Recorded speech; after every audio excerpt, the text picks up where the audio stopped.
What's your general understanding? Well, as far as the alien Bible, I don't know what you're really talking about. Some of the briefings that I read dealt with some of that information about, us being the product of a genetic modification. Right. But that's about all. That's about all that I know. The repercussions, the big story, all that, I really have no idea about. Well, I meant, like you mentioned the date when they were supposed to return. Is something supposed to happen when they return? I have no idea. Okay. It was just a date, and it was a number that made no sense to me. It was a 601 or 30 something, obviously in a different numerical system. And so other than having created us and then the genetic upgrades, that's it as far as... That's Supposedly, if that information is correct, yeah. I'm interested in a little bit more about the physics of the power generation from the development of the antimatter to the gravity A wave and the amplification and that process of the generation of that and being able to fold space. Can you repeat the question? That's a pretty lengthy explanation. In other words, the relationship between the development of antimatter and the gravitational force field. Well, I can give you, I guess, a brief overview of essentially how that works. If you want an in-depth description of that, you can give me your address and I can send you a paper on it. Essentially, what the reactor does is provide electrical power and the base gravity wave to amplify, and it does that by interacting matter and antimatter, essentially. The way it does that is injecting an accelerated proton into a piece of 115 that spontaneously generates antihydrogen, essentially. That's reacted in a small area. It's a compressed gas, probably a compressed atmospheric gas, and the antimatter reacting with matter produces the energy, mainly heat energy, and that is converted into electrical energy by a thermionic generator that appears to be 100% efficient, which is, a difficult concept to believe anyway. Also, the reactor has two functions. That's one of them. The other function is it provides the basic gravity wave that's amplified, and that appears at the upper sphere of the amplifier itself, and that's tapped off with a waveguide similar to microwaves, and is amplified and focused, essentially. So how is the electrical energy related to the amplification of the gravitational A wave energy? The electrical energy is transmitted essentially without wires, and I related it to almost a Tesla setup. It seemed like each subcomponent on the craft was attuned to the frequency that the reactor was operating at. So essentially the amplifiers themselves receive the electrical energy like a Tesla coil transmits power to a fluorescent tube. What was the rest of the question? Yeah, in other words, what is the relationship between, I think you basically answered it. Yeah, that's how the amplifiers receive the power through the waveguide. They receive the basic wave. It's very, very similar to a microwave amplifier. And, for more technical description, I can send you drawings or things along those lines, but that's basically how it works. I understand you took some 115 home with you to do some testing on your own. I obtained it, yeah. Did you document any of your testing? Yeah. You did? Yeah, the video, mostly videotape and things like that. John said it was stolen from you later. Last night he said. They stole it back. Stole it back, he said? Well, there's another level to that, but like I said, right now it's in private hands. Okay. Element 115, John said last night that a wedge that's about 2 inches in length will run the ship up to 30 years. How does that go in light years? How long would that be? Well, it really depends on the energy level. The more energy you expend, the greater consumption of fuel, just like in any modern machine. So it really all depends on the amount of energy you request out of it. What is Dr. Keller's relationship to S4, do you think he might be working on antimatter weaponry? I don't know, but he was certainly, I forgot what his exact title was. He was chief consultant or something along those lines. And as far as antimatter weaponry, I don't think anyone was involved in that. There was certainly some beam weapon work, and you know, Teller's been involved with that. I think his last project at Livermore, Los Alamos was, I think he called it Super Excalibur, and that was essentially a nuclear bomb detonated in orbit and fiber optic light guides that directed X-rays to incoming warheads. And that's his pet project. He loves that thing, so I don't think he'd jump to antimatter weapons. All the way in the back there. What, on your sports tunnel that you've worked on, what do you think was on level 3, and where were the bathrooms?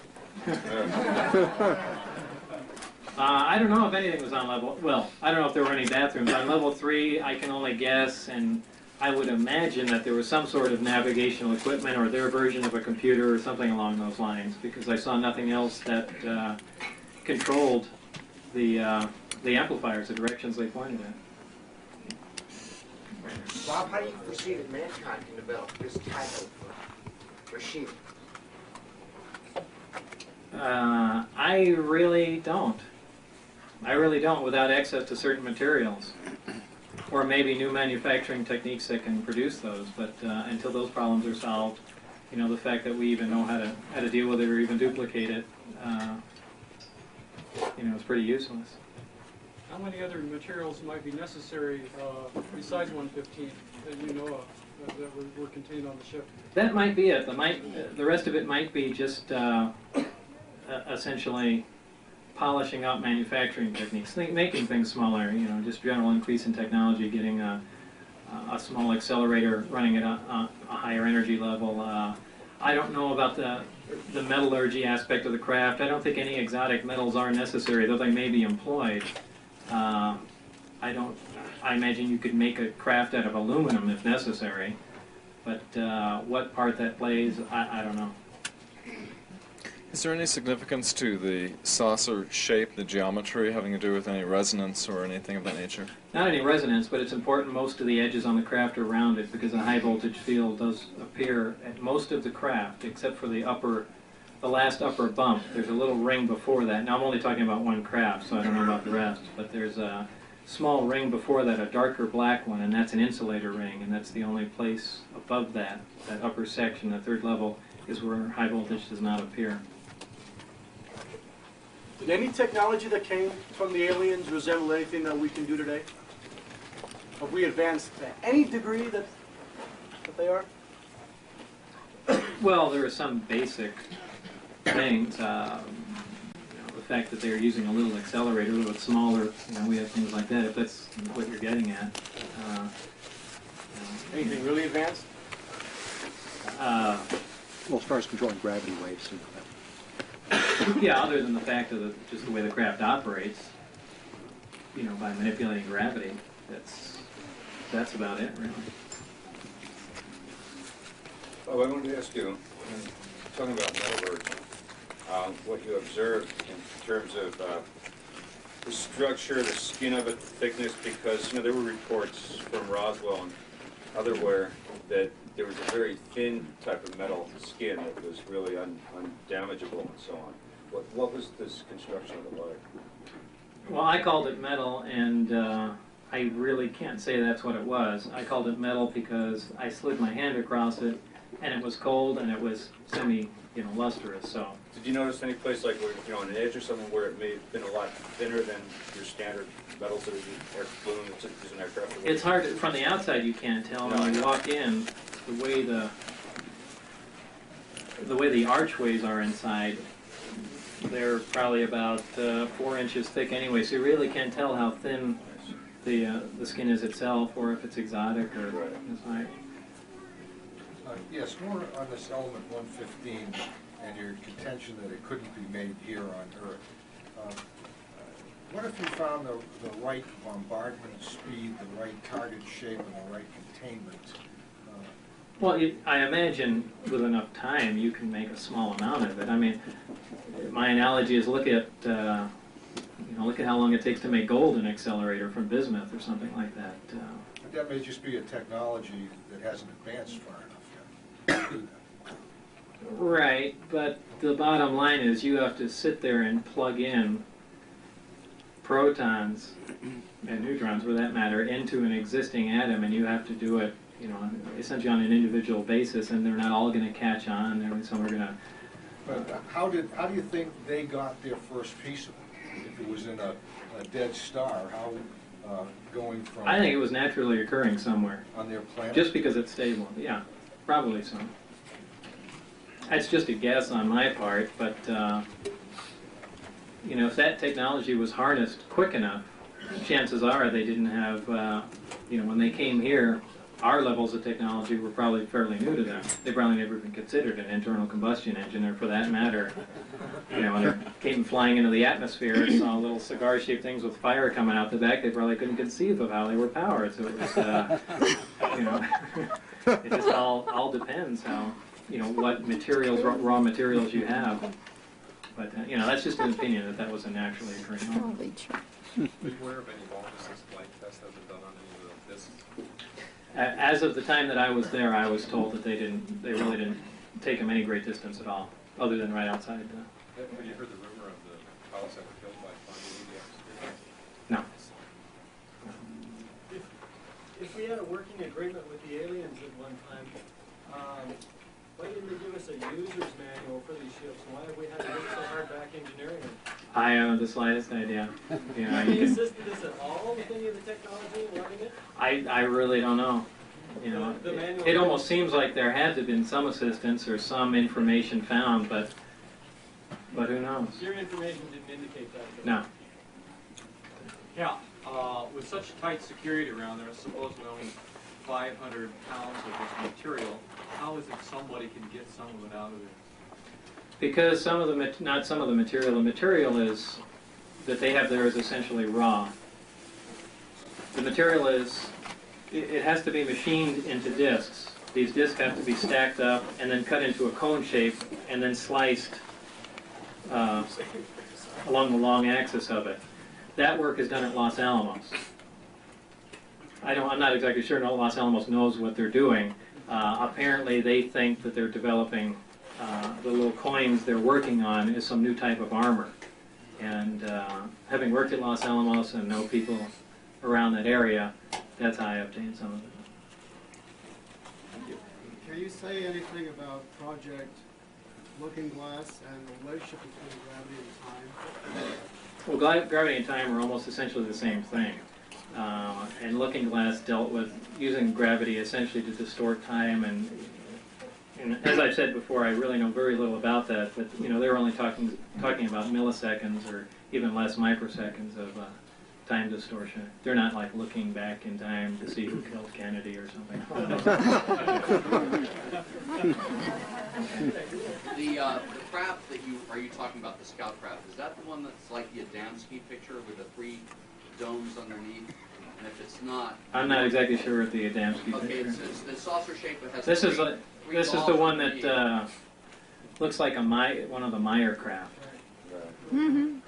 Did you see any others than that one, or is there 9 up there? Yeah, I saw 9 total, but that's the only one I got close enough to. Did you see the one with the 3 domes underneath that, 3 balls underneath that has the central housing underneath? No. And then the second question was, did anybody give you any indication as to who was driving or any information on that? I assumed that it was humans that were piloting the craft, though it could have been remote control, but at the one test flight that I saw on the ground, they were in radio communication with someone, and I assumed it was someone in the craft. I imagine it's possible that it could have been a remote observer somewhere, but I just assumed that the seats were retrofitted, or they were sitting on the floor for that matter. Are you familiar with, I have a couple aspects of the question. Are you familiar with Howard Menger's Electrocraft and Otis Carr's saucer design? And how are their devices, how do they generate their gravity fields compared with what you've described?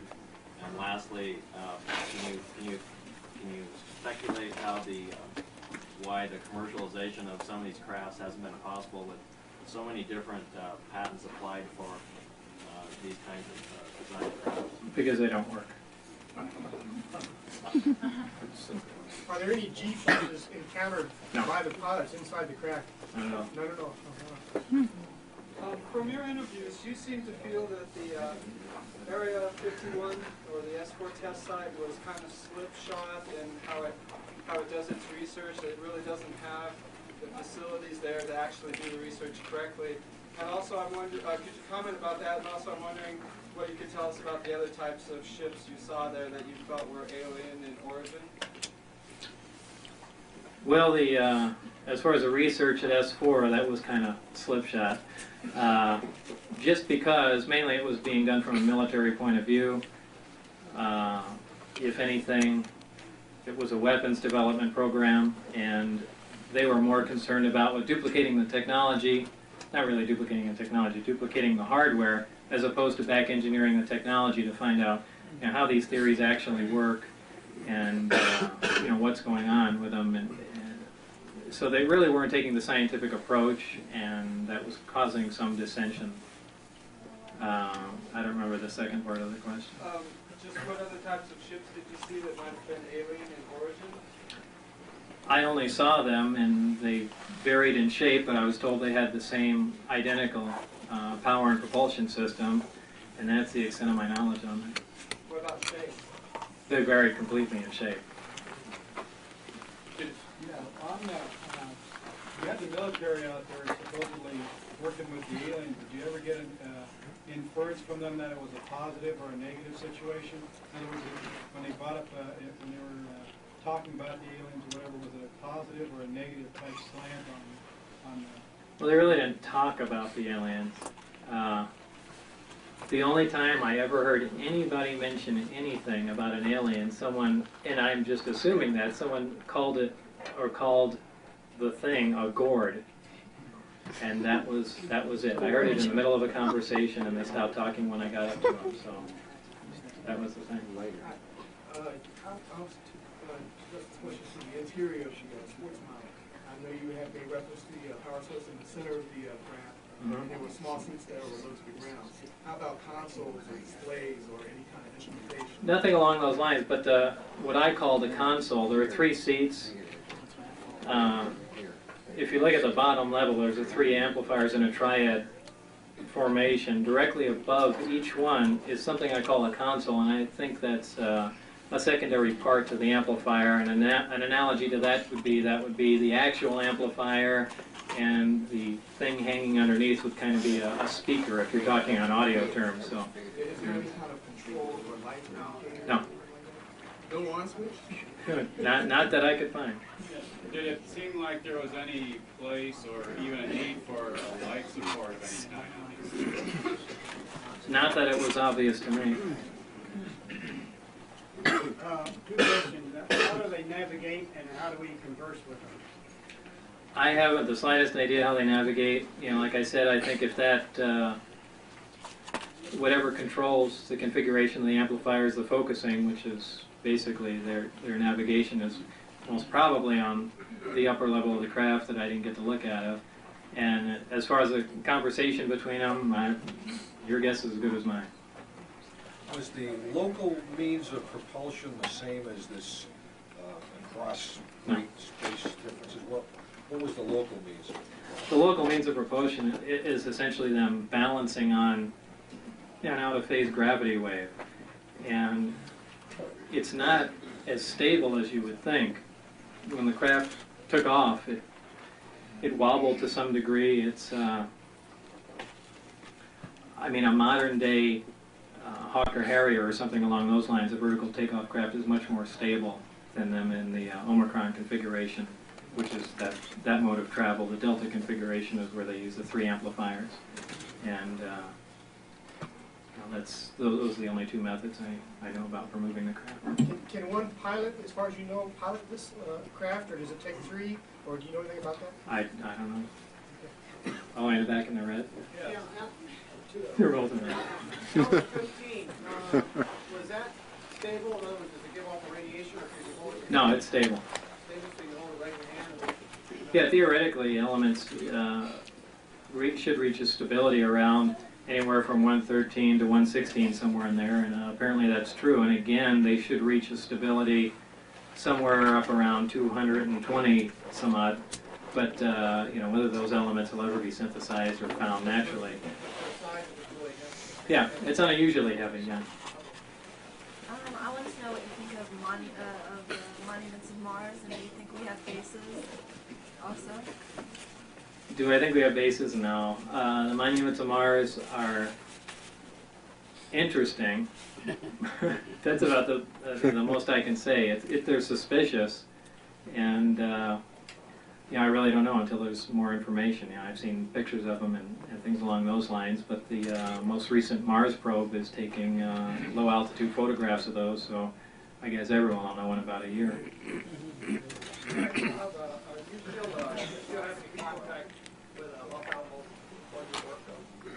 Indirectly, yeah. What about your perception of time and length, width, and height? Is it the same aboard the craft as off of it? Why do you want to board it compared to when you went off of it? While you went aboard it or off of it? Well, as long as you're on the craft, everything seems completely normal to you. Time flows at a normal rate, and if you're off the craft and you're comparing the time of someone in the craft, someone off the craft, there'll be a definite difference there. Anything where gravity's involved. Even the shuttle astronauts, they'll come back just because of the difference in gravity. When they come back, there'll be a slight difference in time. Did you learn of any other well-known civilian scientists who were involved in this? Yes, not involved in this, but involved in the gravity work. And he's at Los Alamos, and we've had a little bit of contact. Can you name names? I'd rather not, just because so far no one's bothering him, and I'm sure he wants to keep it that way. You said that the scene on the craft would become transparent.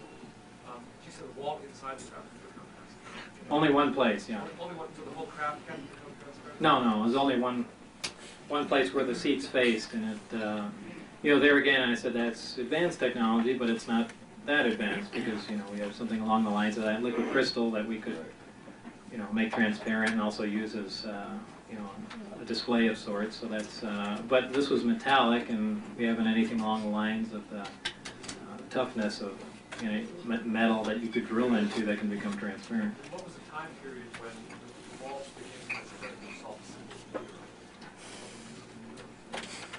Probably about 30 seconds or so. Yeah, two related questions. Are you aware of any instances where the inside of an alien craft is much larger than its apparent outside? No, I've heard stories like that, though, but I haven't. If I can just follow that up. The strong force which you've identified with gravity A, I know there's been some recent theories that propose actually an 11-dimensional universe with 7 of them rolled up. I'm not buying that. Does it operate on any principle related to that?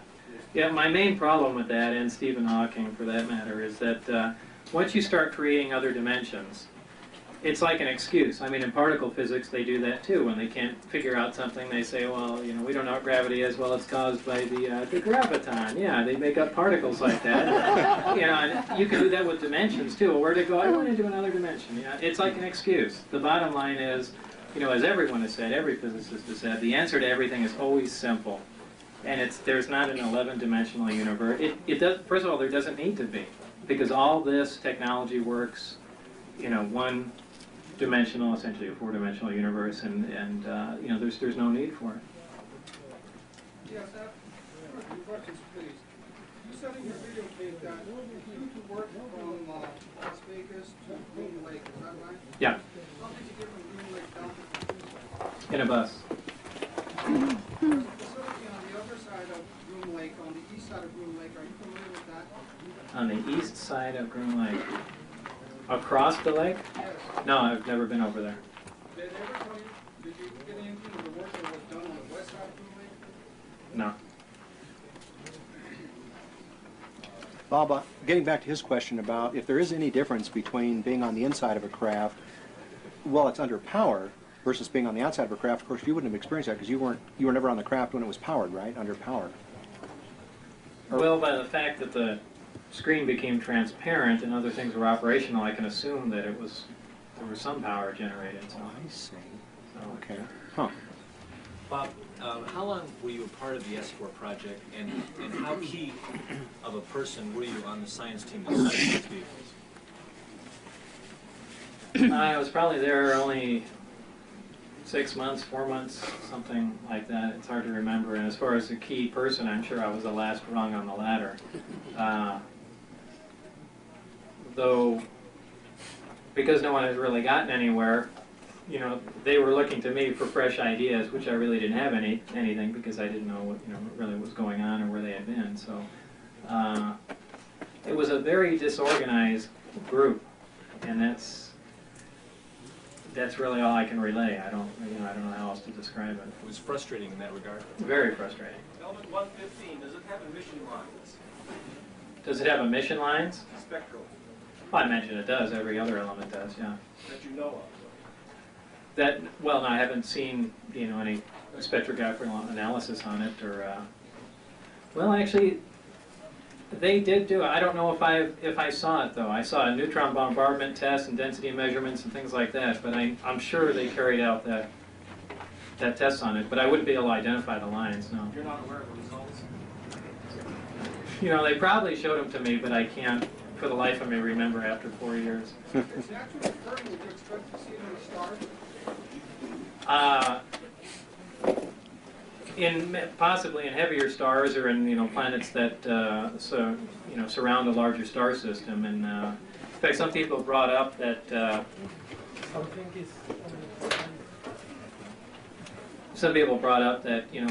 that's ridiculous because all the elements that we know of are found on Earth, and that's not true. I think it's technium or something along those lines is not found on Earth, and it's on the periodic chart, so it's not that bad. What?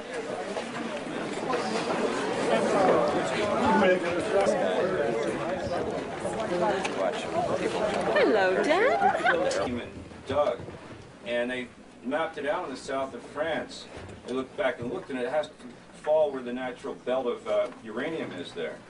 And I was wondering if you had anything that would lead you from what you saw with that propulsion system to think that aliens may have come here at one time to do that. I don't know. I mean, no matter what, uranium is certainly a valuable element. I don't know. Did you get to see any aliens at all? No. Back when you were talking about low-level flight, you were talking about wobble. Mm-hmm. Have you ever seen the Billy Meyer movies? Something similar to that? The Billy Meyer movies. Of the disc wobbling? Films. Film footage. Films of discs. I don't think I've ever seen any motion. Yeah, he's got some that fly around a tree, and they've got some. Oh wait, I did see that. Yeah, I did see that. And there's some other hovering ones where they wobble. What's strange about the Billy Meyer photographs, that the discs, that one of the ones he took a picture of, looks exactly like the one that I looked on, but I'm certainly not an expert in the field, but some of those look unbelievably fake. And I can't, especially the thing with it flying around the tree, I mean, boy, it looks like it's hanging from a string. But why would he do that if he had some authentic pictures? And I don't know. I have mixed feelings about that. How do you feel about, or do you have an opinion of this conflict that allegedly happened between Grays and the Delta Force in, what was it, 89 or whatever? Do you hear anything about that? I really don't really have an opinion. I just, repeat it. You think it really took place? Why, I don't know. Any weapons on these ships? Yeah, apparently there's one, but I was involved in the project that dealt with it. And what's your next video going to cover? Well, it's really not a next video. There's the video that I made is being redone by another company only because they liked it so much, and they're just redoing the graphics and making it a little more technical, and I'm just serving as a technical advisor on it. But for the most part, it's 60 to 70% of it's the identical thing. They just wanted to do it because these particular group of guys involved, I think the company's called DreamQuest, involved in special effects were really into the UFO thing, and they wanted to do it with modern day stuff instead of, you know, knit stockings and things like that.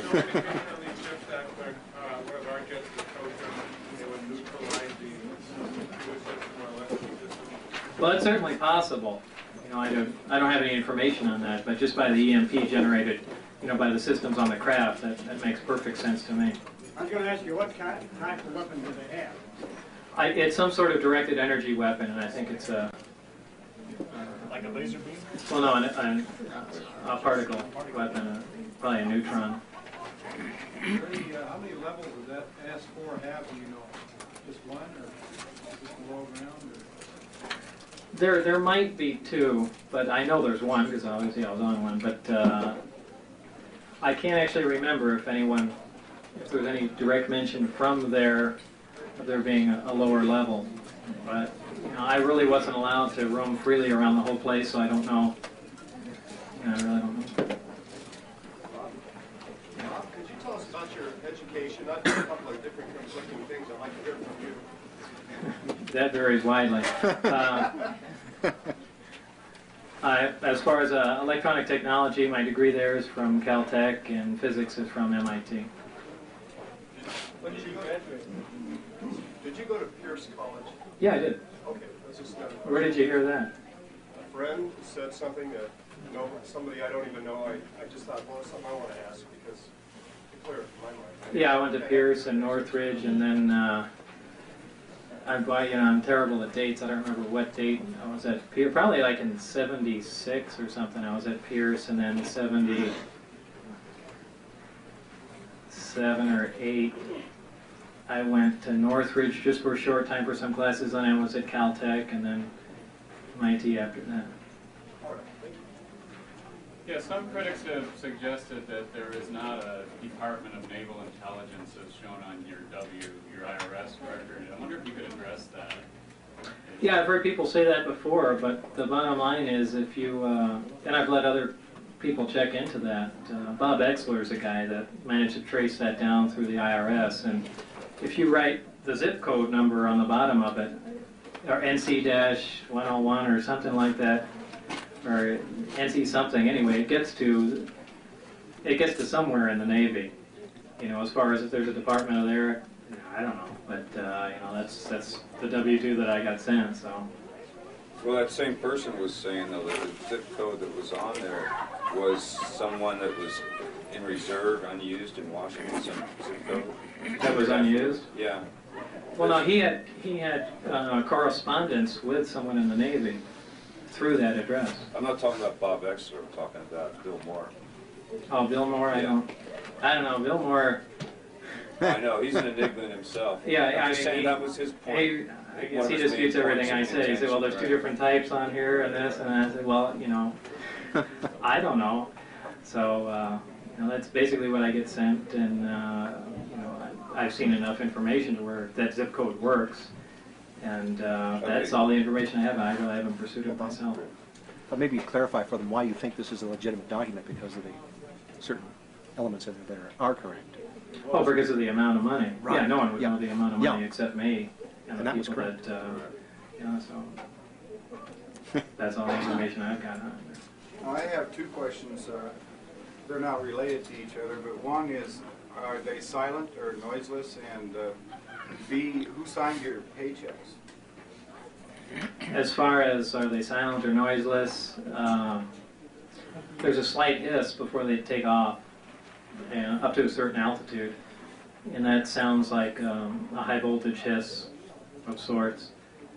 That's all the sounds that I've heard. I've heard lots of reports about, you know, weird flying saucer type sounds, but you know, I've never encountered that.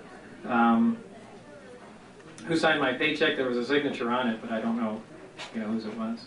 It never even, you know, at the time that I cashed the paycheck, that never even concerned me tracing anything down. So there wasn't a company name up in the corner like most paychecks?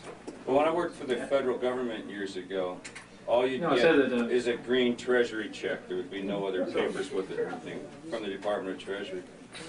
No, this said the Department of Naval Intelligence on it. On the check? Yeah, on the check. Okay.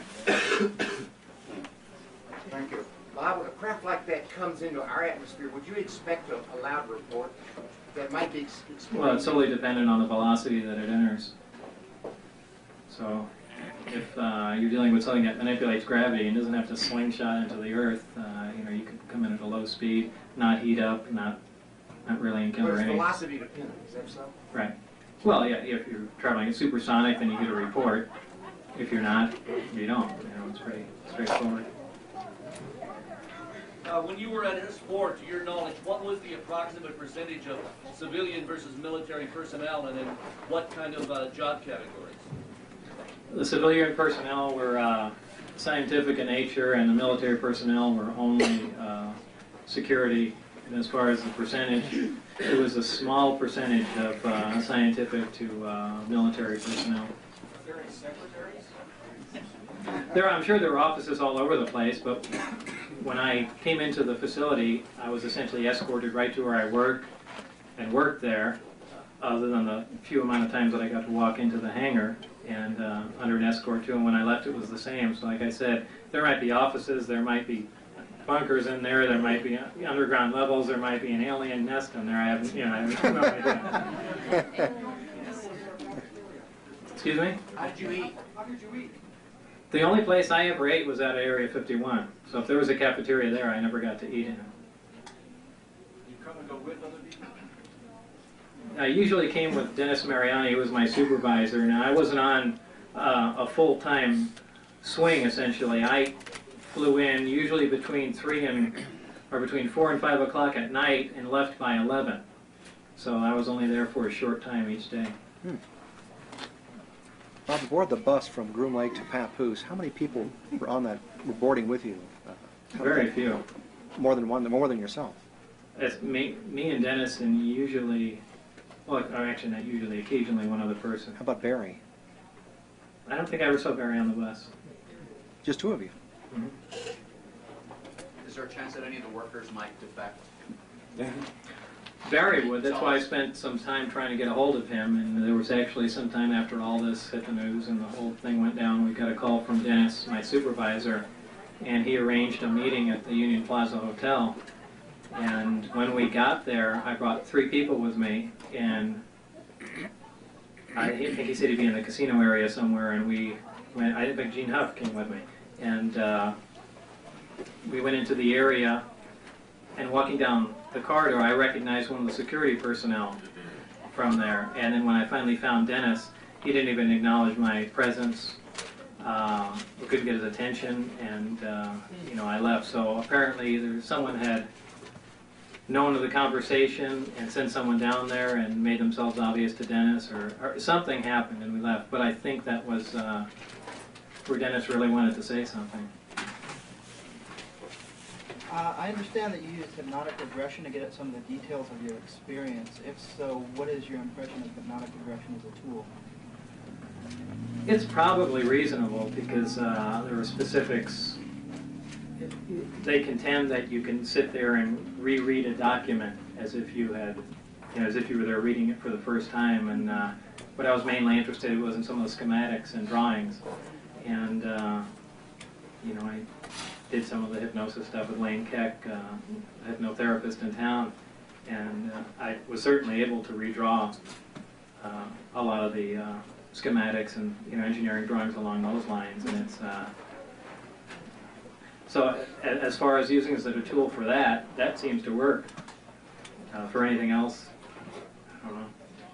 I have two things. One's a comment, the other one's a question. First of all, when I was 12 years old, I saw a daylight flying disc, which looked exactly like one of Billy Meyer's photographs 15 years later.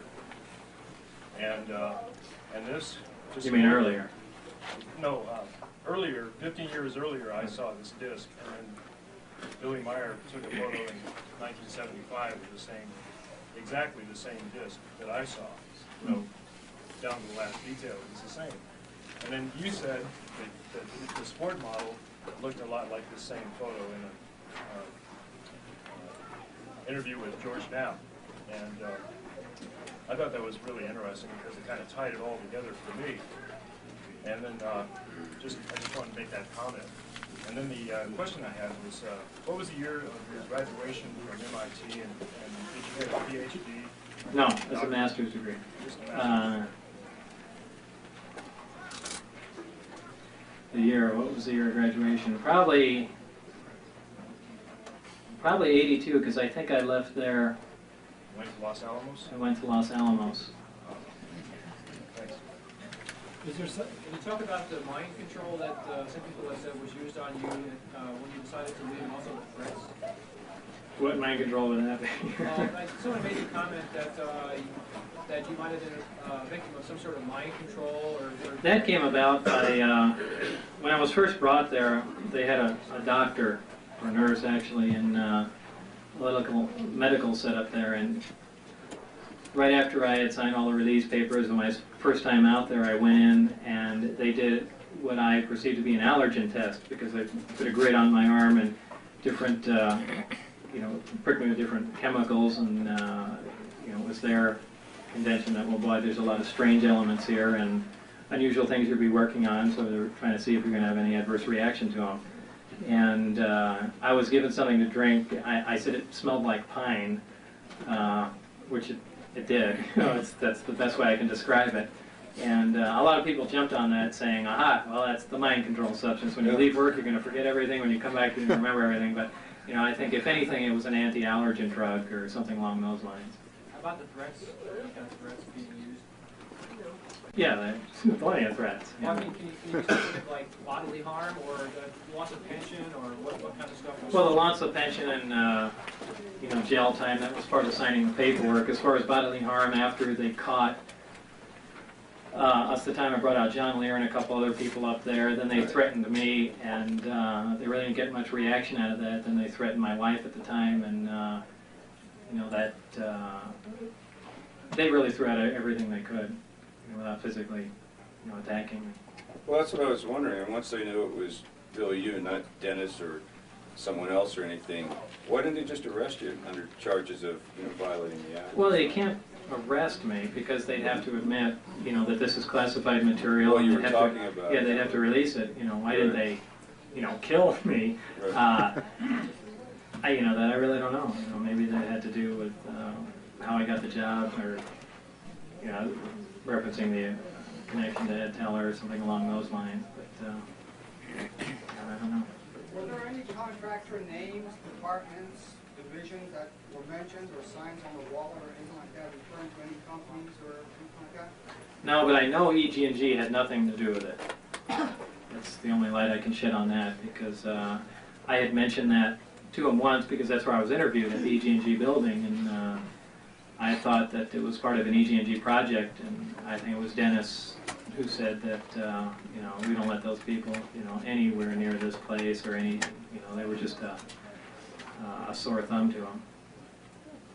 Well, as one way of getting this information out, and at the same time to have the government stop harassing you, did you ever consider bringing them to court?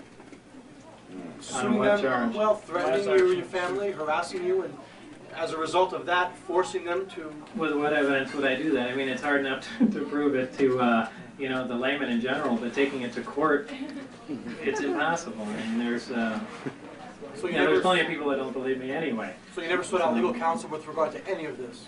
Well, a little, yeah, initially. And, the bottom line is, the attorney said there is absolutely nothing to go on. It's a total waste of time. And, if anything, it's going to be a public forum to discredit me in some manner. So, why even go through with it? What about class action and ACLU and that sort of thing? But still, you need, some sort of evidence that this happened. Even if I pulled out a piece of 115 and said, here, well, what does that have to do with anything, And there's nothing that... and what did they do to violate my rights that I didn't agree to at the beginning? Right. So they really had their bases covered. It's pretty dirty what they did to you in Las Vegas there in 1990 in the summer. That was pretty dirty. What was that? They took you to court. Well, yeah, that was my own fault. So you've been through your counseling. Yeah. By saying that, right? How would someone get a piece of paper explaining the physical properties used in this mode of transportation? The physical properties, I mean the formulas used in the gravity. You're being watched currently. If you have any interaction with security. It's strange you should mention that. There's been nothing for probably these 4 years or 3 years, whatever it's been, but the other day, one of my phone lines has not been working, and the other one was breaking up, so I called Centel down, and they checked the house out and said there's nothing in the wiring here, and they called me down from Charleston Boulevard from the telephone pole, and they said my individual line was cut, and that the other wires were stripped and twist tied together. So, of course, me being paranoid thinks, well, someone tapped in there, but I really can't think of some other excuse as me being, just my single lines being played with. But that's what he said, and they filed a report on that, so that's one form of documentation. You say your records at Caltech and MIT have somehow disappeared. And Los Alamos and probably everywhere else. Is there any way you could reconstruct your coursework and your professors? Oh, sure. I've got people that that I went to school with, and George Knapp has spoken to some of them, and he even flew with me up to Los Alamos and spoke to my colleagues there, and it's just. Could you reveal some of your professors at MIT and Caltech? Yeah, if you want. I don't have a list of them here. Dr. Duxler, I think, was one of them, and Hosefield was another. Hosefield? Hosefield. Hohsfield or something along those lines. They remember you? Oh yeah, Hosefield I knew well. These were at MIT or Caltech? Hosefield was at MIT. Duxler was at Caltech. Yeah, who's Barry? Barry's a guy I worked with. Essentially worked on the buddy system there, and someone you have ideas to bounce off of, and Barry Castillo or Castile. Was he there before you, or? Yeah, a long time. Still there, or? He's probably still there. Did you get any information from him? Well, he essentially taught me everything that they had done up to date. In the course of your work, did they ever mention any other facilities, installation around the country where associated work was being done? No, they did mention, though, that this was the place that all of this stuff was brought to, and it was really purposely condensed here to keep an eye on everything and have immediate access to everything that dealt with this, the alien technology. Regarding the craft, the alien craft, were there any test personnel that crashed them? And if so, do you know about what the causes were? I didn't read about any crashes during tests at all. Though you'd think that there would be some, but I didn't. Was, when you were at Caltech, were you affiliated with any of the student houses? No. When I first heard of S4, it reminded me a lot of disk testing that I've heard of that goes on in Australia at Pine Gap. And I was wondering if you know anything about Pine Gap. Did you read anything about Pine Gap that you could tell us about? I really don't keep abreast of the UFO information. As far as officially, I never read anything. I've heard the name Pine Gap mentioned, but I haven't heard anything about that. Has anybody ever approached you with a screenplay offer? Oh, God, yeah. Constantly. Constantly. You ever considered it?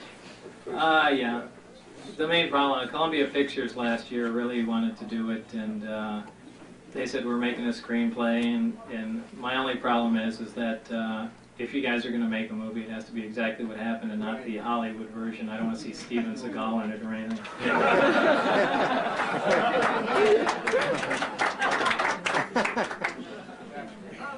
I don't know too much about your experiential background or your expertise, but do you have any speculation why they recruited someone with a master's instead of a PhD? No, that's a really good question. I've always said there's plenty more people qualified than I am, and if there's any there's only two reasons they could have. Is either number one was that Dr. Teller essentially juiced me into the position that said, there's a guy, Lazar, I know him, find a place for him, or that the fact that I have traditionally approached everything from a very strange angle and essentially off the beaten path and tackling technical problems. So it's only one of those two reasons, and unless there's a third one that I have no idea about. Two things. Do you think they'll ever release this information? And if they don't, how do you think it'll ever come out? Besides people like, or will it be something like what you're doing? Well, hopefully it's not this way. Hopefully there's going to be a release of information eventually, but you know, whether or not they're going to say, you know, hey, we've been keeping this secret for so long, it almost seems to me that they need a staged incident to get them off the hook. Take a flying saucer up in a C-130 and push it out the back and say, look, it crashed. You know? How would they overcome the G-forces and the rapid change of direction? They don't apply once you've distorted. Distorting gravity, essentially having a gravity amplifier, distorts time and space, and those really don't apply. There's no interaction. So there would be no effect on humans either? No, there's no effect inside at all. Bob, did your, when you were working on the S4 project, did your education and whatever scientific vision that you have permit you to believe that at some point you'd be able to make a meaningful contribution to the program? And if so, after how much time approximately?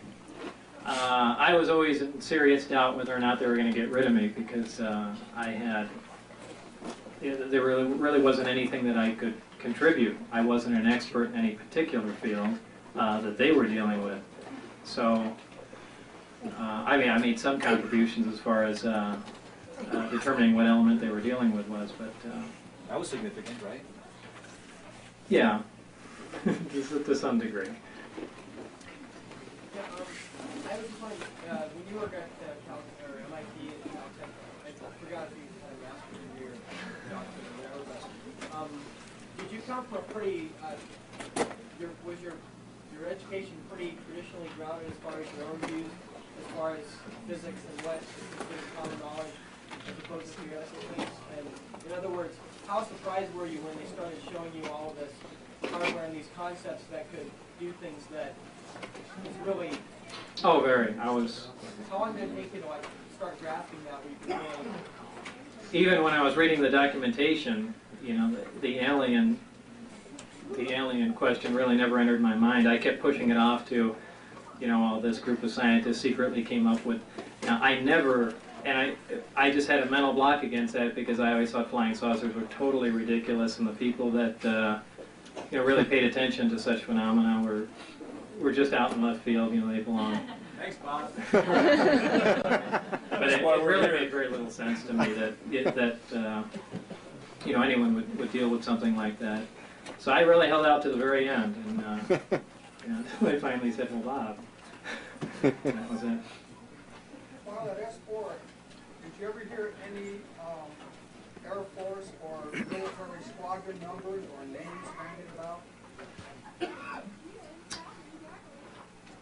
Yeah, I probably did, but I can't remember. I do remember someone talking about something along those lines. I don't think they were pilots, but they were someone related to the Air Force. I don't remember who, or they were talking about the Air Force, and I think they mentioned a squadron, and I don't know if that was what they called the group that flew the craft, or it was someone else, you know, at Groom Lake. But, I really don't know.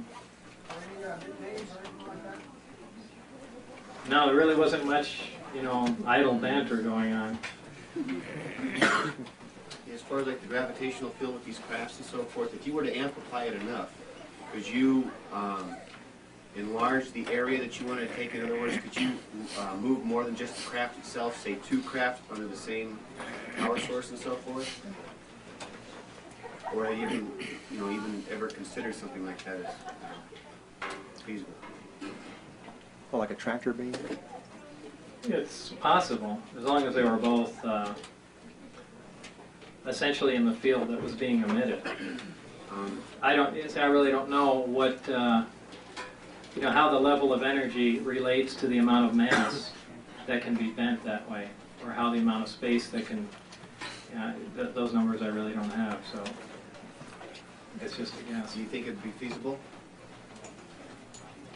What kind of control Probably. systems? What kind of control or instrument systems do they have?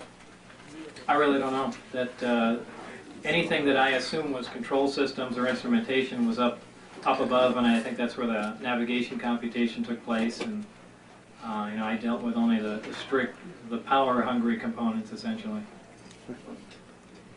When you were at S4, was there ever either a period period within a day or even a couple of days where you, at this point, don't remember what you were doing during that time? And was there ever a period of time that you're not able to account for? Yeah, I said that, and again, that's been taken and bent a lot of different ways too. There were times that I left, and it's because so much stuff I was exposed to, I was essentially drowned in information, and when I got back home, I really couldn't remember what day anything happened. But did I forget big chunks of knowledge? No, I just... Now, were there like periods of days where you haven't recalled what happened during those days? I mean, you weren't able to... And second, you probably don't want to get into this, but I'd really appreciate if you would. When you were walking either by the hallway or down, by the door with a window in it, and you look through, will you go into that and describe what you did see? I mean, even if you're not sure, just state it as exactly as it was. Well, this has to be taken in the right context, too. First of all, being surrounded by the, flying saucers, knowing that the alien thing exists and all this technology. When I was walking down a hall to the, I don't remember where I was going anymore, but the different doors to the hangars are small 9-inch square windows with wire mesh running through them, and I looked in one as I walked by and was told to keep my head forward, and I saw the backs of two guys, and they were talking to a child, or I thought it was a small child, and of course when I told that to John Leary, he said, that was an alien dog, there's no doubt. And I don't know what it was. I don't know if it was a small guy, but it just looked weird and it was a glance, so, do I think it was an alien? No. Did you see the quote, small guy? Did you see the small guy, or you only saw the two guys looking downward? No, I saw the small guy. You saw the small guy that they were talking to? Yeah. What did it Well, it was just a glance. I have no idea. That's why I said, but believe me, if I had a rounded head and big eyes, I'd say, hey, there's an alien there, but I can't say that. But it was a small, It was something. small person or someone they were talking Yeah. to. See, I don't think anyone could bring their kids down there, so I don't know. But for that matter, they could have been holding up I realize you're talking to a crowd that has had a lot of personal experience, a lot of these people. Right, but also look at it from a technical viewpoint, that it could be a model, a life-size model, and they were trying to see how the size relationship works in the seats and other parts of the craft, and what's accessible, so it doesn't necessarily mean that it was a living being. Thank you. Would you mind speaking at all about how this body of knowledge has affected you emotionally or maybe spiritually? Are you frightened by the implications of what all this means, or No. You've no doubt thought about the overall agenda? You've speculated, I'm sure, on your own. Yeah, but it's difficult to really, put a finger on it, since there's so little evidence to go on, and really 99% of the stuff that I hear, I really don't even come close to believing at all. And it's not just because I'm skeptical, it's because it's absolutely ridiculous. I even, though it's stepping on a lot of people's toes, I think 99% of the sightings out here are absolutely not flying saucers. Most people are watching 737s come into Groom Lake, and they may turn up there and there's lights on the planes. And along the other same lines, there's these parachuted flares that they fire off near the Papoose Lake area, and they're an orange color, which is pretty coincidental, and they're on essentially a modified small hot air balloon, so the burning heat of the flare keeps it afloat longer. And whether they're doing that for disinformation or practicing how missiles lock onto heat-seeking targets, I don't know, but I think 99% of that stuff is what people that come around this area are seeing. It seems as if even knowing that we possess alien technology hasn't even made you a believer. That's probably true. But it has. I mean, I believe the stuff that I worked on, there's absolutely no question in my mind. But I think everyone can only go so far, and I just hate to speculate because I hate to be wrong. I don't want to say, well, they had to be given to us because there's we didn't shoot them down, and it's so I just stop right there. I think we forget sometimes you're a scientist. Maybe so. I stop with what I'm pretty sure with, and that's it. What is your synopsis in a nutshell? Based upon what you saw and what you experienced. Well, I can't. Like I said, I stopped before that. I have lots of possible ideas in my mind, but based only on what your experience was, only on what you saw, what is your synopsis? My synopsis of what I know to be true? Yes. that the government is holding 9 alien spacecraft that are propelled by a modified gravity generator. The work is being conducted 15 miles south of Groom Lake, at that isolated area only, designated as S4. That at least one of those crafts operate, and that's about it. Okay, thank you. Bob, did you ever see the... No, none at all. Did you ever see the word S4 written anywhere? The letters S4? That's a good question. Did I see S4 written anywhere? What was it? What was the question? The question is, did he ever see S4 written anywhere? On your badge? Yeah, the S4 was punched out on the badge. Punched out, so you never saw it then? That was more along the lines of I was thinking was a sign, and I think, because it's hard to see, I think near, when you approach the Papoose mountain range, that there is a sign that designates it as S4, but if I'm pretty sure I saw a sign there because I can only see out the front window when I'm going through there, and I'm really not sure what it said, but since most other signs designated it's an area or tech area or something along those lines, that might have been S4 if that's what you're referring to. So you just heard it orally, S4 orally, and that's how you know to designate that. Well, yeah, and as someone else mentioned on the badge, it was star punched out there. But as far as an actual sign to the area, I didn't see it in any other writing. So did you ever see it on the badge? Though? Since it was punched out, you wouldn't see it. Well, that's it. It really says it directly above it. I mean, the star punch. Oh, so how was it written? S4? S-4. Oh, a dash. There's a hyphen in there? Yeah. Oh.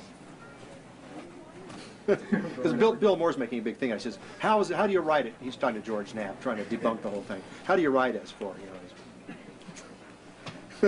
Does that make a difference? Right. Well, that's what you call picking this. Yeah. Well, I know there's a lot of people that don't believe the story, altogether. But it's difficult. There's really a limit to what else could I possibly do, to show people what happened, other than relaying some of the information and things along those lines. But, what kind of work are you doing now? a variety of things. I mean, everything from I have 3 separate companies. One is deals with commercial photo processing. The other one is developing and repairing alpha radiation detectors for radiation off of plutonium, which unfortunately that's going down the tubes because they stopped the testing out here. And I do computer graphics, a lot of that, and actually music videos, believe it or not. Are you still building and racing jet cars? Well, I don't do it for money anymore. Now I just take the jet car out and run it around. But I kind of got scared when I originally started racing jet cars. There were like 25 people or something along those lines that were licensed to drive, and now there's like 7. And the guy, when I stopped racing, the guy that trained me crashed. So everyone else is dead. So I don't race anymore. Do you still have the Lamborghini? The body's sitting in the backyard. The car I take out once every couple of weeks to the dry lake and play around. 2 questions. Do you have any idea how they achieved that proton source at a steady stream of such a small reactor? It could be a radioactive element. I mean, you could use. Well, a proton source could certainly be. They could be using alpha particles for that matter, which is essentially a helium nuclei, and there's lots of elements that can do that. The other part is, in the video we saw, the badge had the letters in capital letters, M-A-J, written turnover side. Was that actually on your badge? Yeah, that was really on there, and I was told majestic was the level of clearance that was cleared for. That makes you wonder about Bill Moore's thing at the MJ12 documents and all that. Or is that actual, or considering that these guys had made posters that they're here and things like that, they could have taken majestic and made it the name of it just as kind of a tongue-in-cheek thing, or was that actual evidence that Majestic 12 actually existed and all that. So. What about your other associates? Did their badge look identical to the one we saw? Or would Pretty much so, except Dennis's looked different, and for the most part they had different areas punched in them. At one time, you said that you thought, the scientific community should be the ones in charge, or, in charge of the research of this and everything. What names would you put out? Who do you think would be qualified enough to head a group like that, as far as being able to decipher what's going on, and stuff like that? Do you have any names you could throw out? Yeah, they're friends, essentially, that I've worked with before, but I know what their expertise is. As far as actual qualifications go and so forth like that, and do you think that the names you come up with, they get along well enough to be able to... Well, one of them was Joe Benedetti, a guy that I worked with in Los Alamos, one of my colleagues, and I was trying to force his resume on them. And they did take it and look at it, and I was kind of hoping that he would be a big boon to the project, but I'd already left by the time they would have had to look at it. Concerning local sightings here, I've personally seen 2 at one time maneuvering, and along with a third one later, and they looked and performed exactly like your video that you took that night that was broadcast. Now, I'm not attacking anyone that's had sightings, but there are there's a lot of atmospheric phenomena that can relate to. I'm beginning to sound like Phil Klass here. But I mean, just to give. Those who live in glass houses don't. Right. But I mean, just to give it a fair shake. In fact, what's that guy's name? Glenn Campbell wrote that Area 51 guide and brought up. I don't think he believes my story, but I think he brought up some very good points in there, and that a lot of that stuff can be mistaken. And if you're looking at something with the naked eye, a lot of times it can look like it jumps around and things like that, especially if you're staring at it for a long time. It all depends. It all depends how it's looked at. Obviously, if it's something dramatic, if something is close, if something makes a tremendous jump, a great distance, other than a little, tiny white light that looks like the head of a pin, that's a different story. And if that's what you saw, then that remains unexplained. Well, that's what I'm referring to, because it was very close. Both of them were very close, and they would get brighter and darker, just like in your videos. Sometimes almost strobe, and they were down on the ground, got bright, took off, and moved around. And my main question was not all of the time the light was on. It seemed like when they were getting ready to take off, they'd power up, get very bright, and take off. But when they were moving around, they could shut the lights completely off. Now, they can't shut them off. What happened is the craft probably pitched with the bottom towards you, and it looked like the light was off, because you can't see the light from the bottom. I see things. 2 questions. One is nuts and bolts, but why do they generate light? Why do you see any light at all? Well, to just answer that one first is that's essentially operating like a fluorescent tube. Anywhere you have, you can take a powerful radio transmitter and you take a neon tube and you bring it near it, it's going to light up just because the atoms are getting excited and It's certainly electrification of the surrounding area. Right. The electrons go to a high energy state, they drop down and release a photon, and that's what's going on. Okay. And secondly, just to change the venue and force you to speculate, now that you had some time to think back on some things, do you want to elaborate any more on your ideas of what containers are, and why we refer to containers as containers? I can't even guess. All I can say is exactly the way it was written, and because as soon as I speculate on something, people are going to lean towards that way, and it's not fair. Did those documents at all ascribe a purpose to why these genetic manipulations are being done? No. This was not a large briefing. I had 90% of the material that I read was dealing with my project, and when I mean briefings, I mean 2 sheets of paper as just the information I got on whatever else was going on, probably to alleviate my curiosity, and that was about it. What do you know about the aurora? Is there anything about the aurora that you might attribute to? Now, the aurora I did see once on the way out there, and the only reason I say it's the aurora is I was told it by Dennis in the bus, and it makes an unbelievably loud sound, and I think when I heard it, I said, it sounds like the sky is tearing. and from what I understand, it operates on a liquid methane powered engine. There's a lot of this information has gotten out in Aviation Week and Popular Science, and it looked, if this in fact was Aurora, it was certainly a strange aircraft. It looked like, if you know what the old X-15 looked like, a very long, slender craft with short wings on it, and a square exhaust that had little vanes in it. Is it quite large? Is it large? Large, Yes, it's quite large. It's a really overgrown thing. And there were a couple of people that came up who I described the sound to. One of them was John Andrews from the Testers Model Corporation, and they're always spying around to make the most recent models of the Stealth and things like that. And he heard the exact sound that I described. Unfortunately, he couldn't record it, but that really got him lit up. And, he probably has more information about it than I do. Yeah. Okay, quick. When you listen to some abduction reports, whether or not people believe it or not, there seems to be a common thread of people being moved by blue beams of light.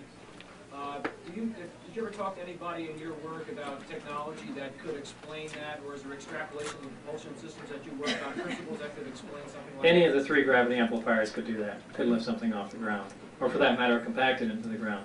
That's not a problem. Because the craft, in fact, can operate on one amplifier in Omicron mode, hovering, that would leave the other 2 amplifiers free to do anything.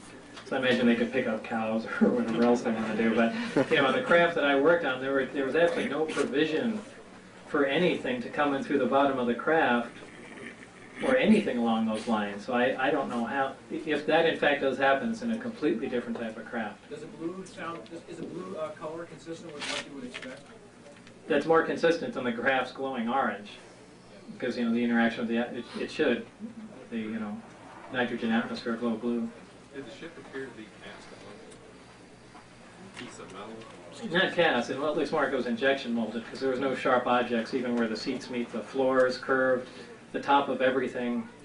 I think the analogy I gave, it looked like it was completely made of wax and heated till it melted, and then cooled down. Everything is completely, perfectly rounded, and if in fact you're talking about something that's containing a high voltage field, that's exactly what you want to have to prevent the corona discharge from spraying off. How can you focus a gravity wave on something that's so many millions and millions of miles away? Well, first of all, I don't think they focus it that far away.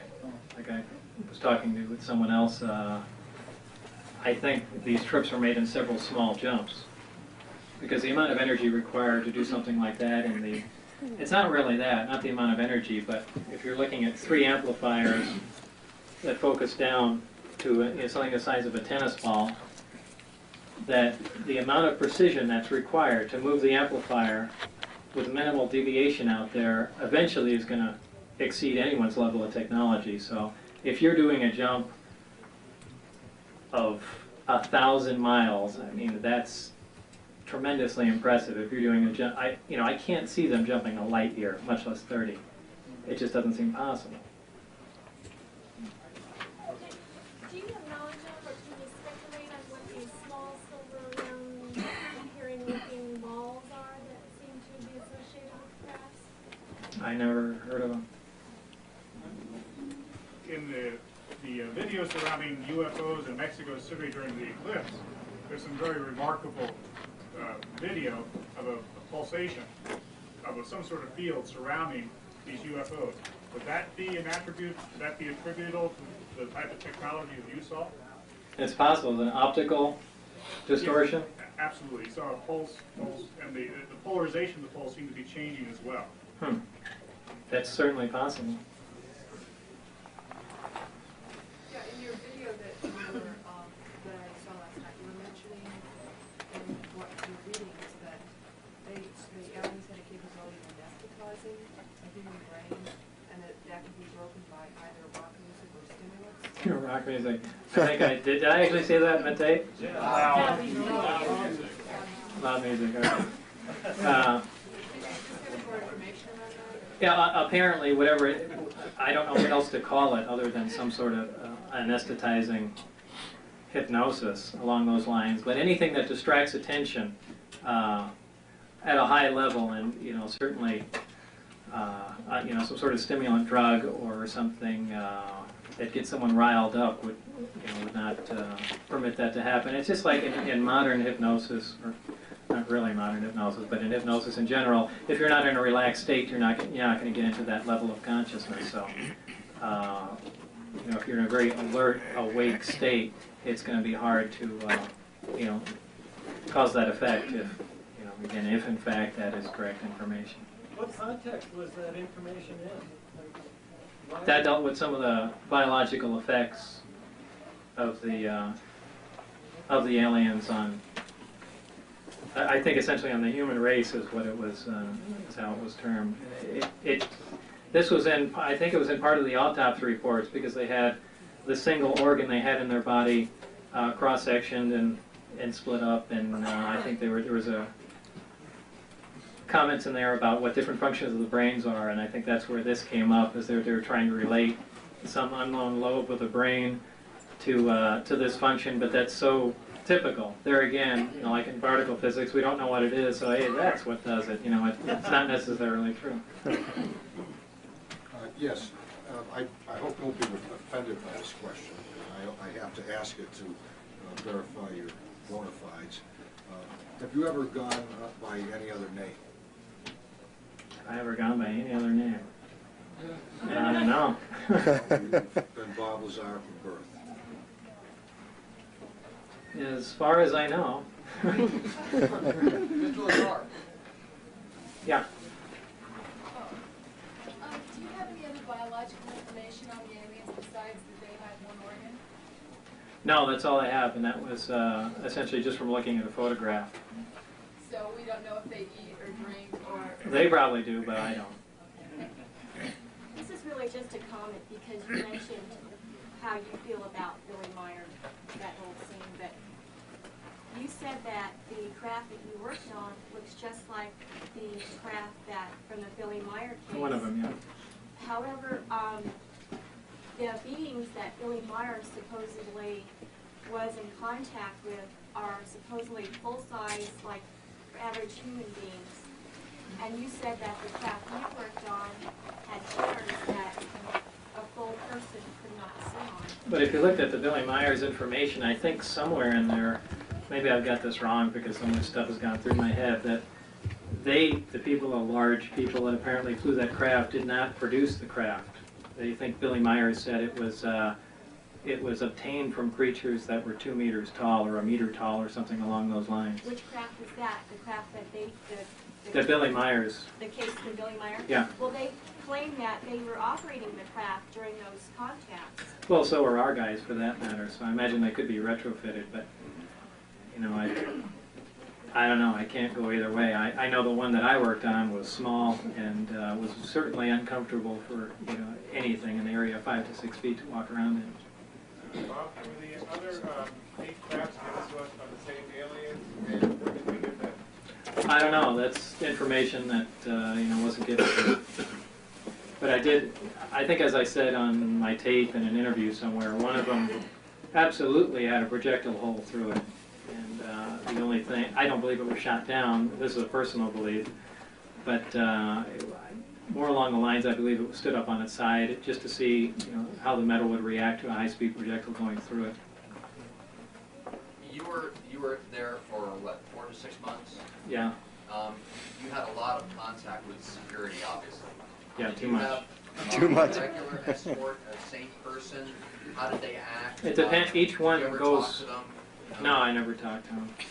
I can't stand them. They only went so far. If I was in the lab area and I went to the bathroom, the guy that came with me, or that was by the door, went to the bathroom. He would go so far, and if I was leaving the perimeter, there would be another guy that went from that distance on. Was he armed? Yeah, oh yeah. Was he Army, Air Force? Can you tell? I don't know. Any insignias on his uniform? No, he might have been, like I said, they had a dark blue uniform, most of the guys there, except a few of the people outside had that desert camo. Headgear, beret, cap? No, they didn't have any hats on. There wasn't any insignia or anything on them, they just had the pistol and that was it? Boy, there might have been, but You know, at the time, I probably didn't pay much attention to it. I was trying to put the guy out of my mind, not study. They never wanted to talk to you. They all seemed like a stern Delta Force type, or were they like? Oh yeah. Yeah, they weren't the least bit interested in what was going on. And, you know, what they've been briefed on, I have no idea. But you know, to them, it seemed like we were a nuisance. But you know, it's the reason that they're there. So I don't know whether they. Did you ever see any inside hardware for this machine?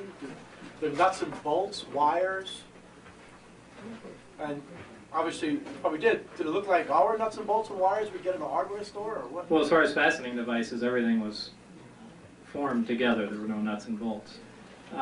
Wires, there were no connecting wires even between electrical systems. So what was the course of energy? How did it go from one area to another area? The best guess is essentially it operated like a Tesla coil does. It's, you know,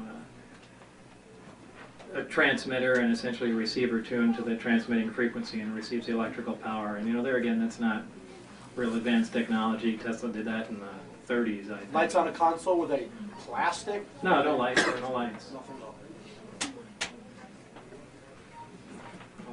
Was the craft monolithic construction then? Excuse me? I didn't hear. Was the craft monolithic construction? Yes. Could you recount for us in detail your memory of what happened the night that you and the group of people were discovered on the perimeter of the viewing area when you saw the craft? I bet John Lair tell a different story. No, it just it was compelling, and I just would be curious to hear. When he in particular, there was one aspect of the story. He said, evidently, when they were vehicles, some 10 unmarked Broncos were. How many? He said 5 on each side of the road. 10. Must have been a different time. No. He said you either jumped from the car or left the occupants of the car to go out into the desert so that you wouldn't be discovered amongst the people there, and that you returned home. That's true. Yeah. Okay. What really happened? We drove out. Well, I mean, John Lair's a nice guy, and I like him, but you know, he does have the tendency to add about 15% color to stories, and if a story goes through him twice, it's 30%.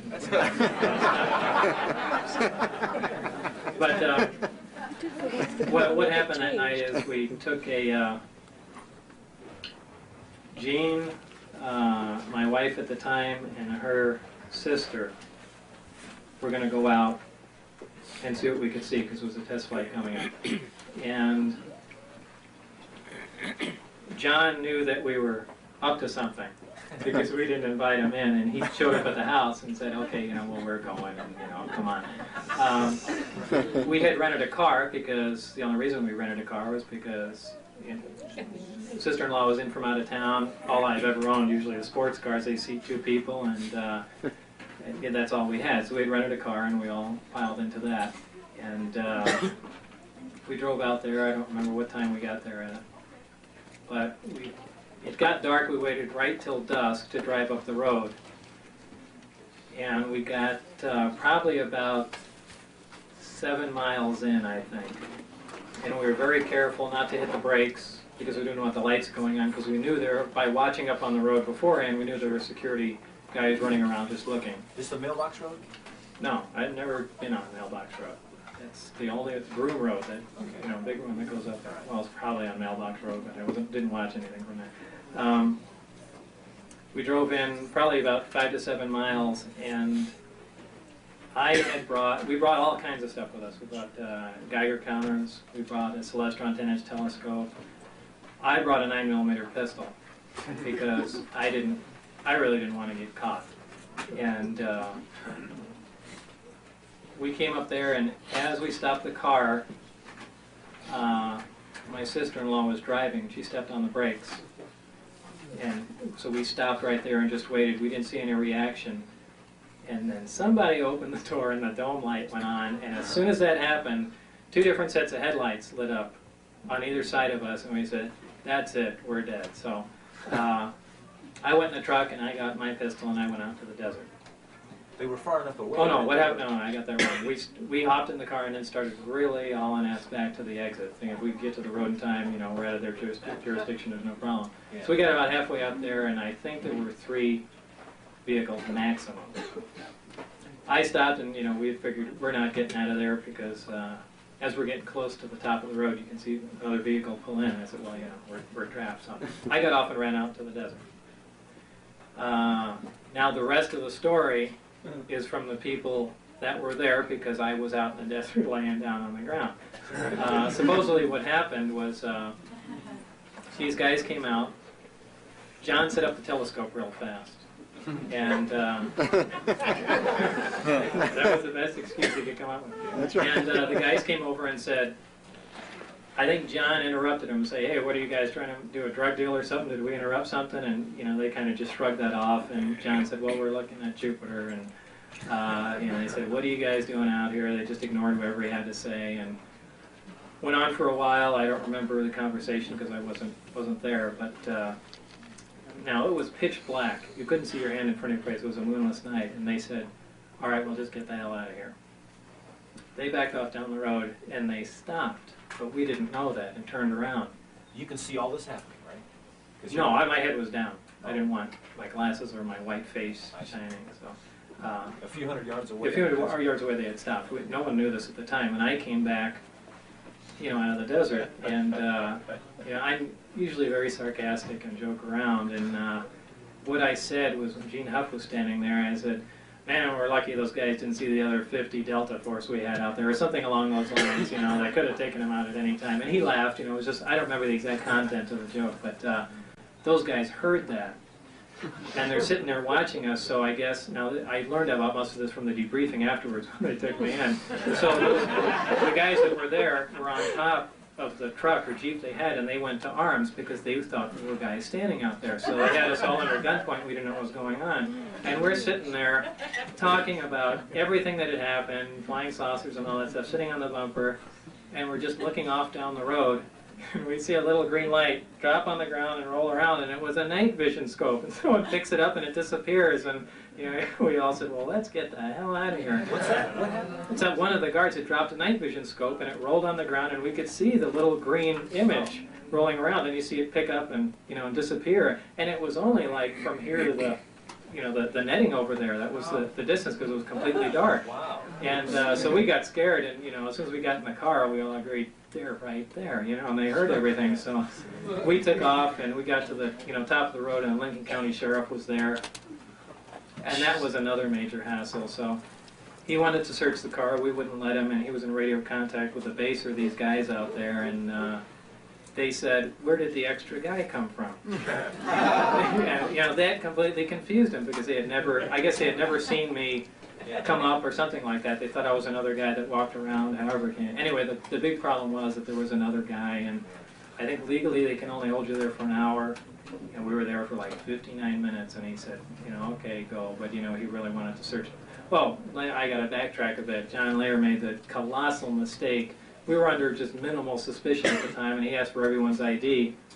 And in the trunk, we had everything, the Geiger counters and all that stuff. And, the people that didn't want to show their ID said, well, we don't have it, we left it at home. And the other ones that did, took it out. And John said, wait, mine's in the trunk. And he opens the trunk, and there's all the stuff laying there. And that's when the cop decided to keep us for a long time. We've always hassled John about that forever. And he said, so you guys are out here with a Geiger counter, a telescope, and all this other hardware, sound equipment, and video stuff, and you're just out walking around? And we all said, yeah. And so that's when he kept us. And that's really what happened that day. And the following day was a work day for me, but I was taken into debriefing and yelled at for a long time. Never allowed to return to the S4 after that time. Right. Well, that was kind of a turning point. Were you fired then? Were you officially fired? No, I was never fired. See, at the time, they were going to pull my clearance before that. So I don't know if that was ever clear. The main reason was for me not progressing any further there was they halted my clearance because at the time my phone was being tapped, and I allowed that. I signed the order to do that. And I'm going through my background, and at the time I didn't tell my wife what was going on until later, and as things progressed. But she was having an affair with somebody on the phone line, and it was her flight instructor that I was paying for flying lessons, by the way.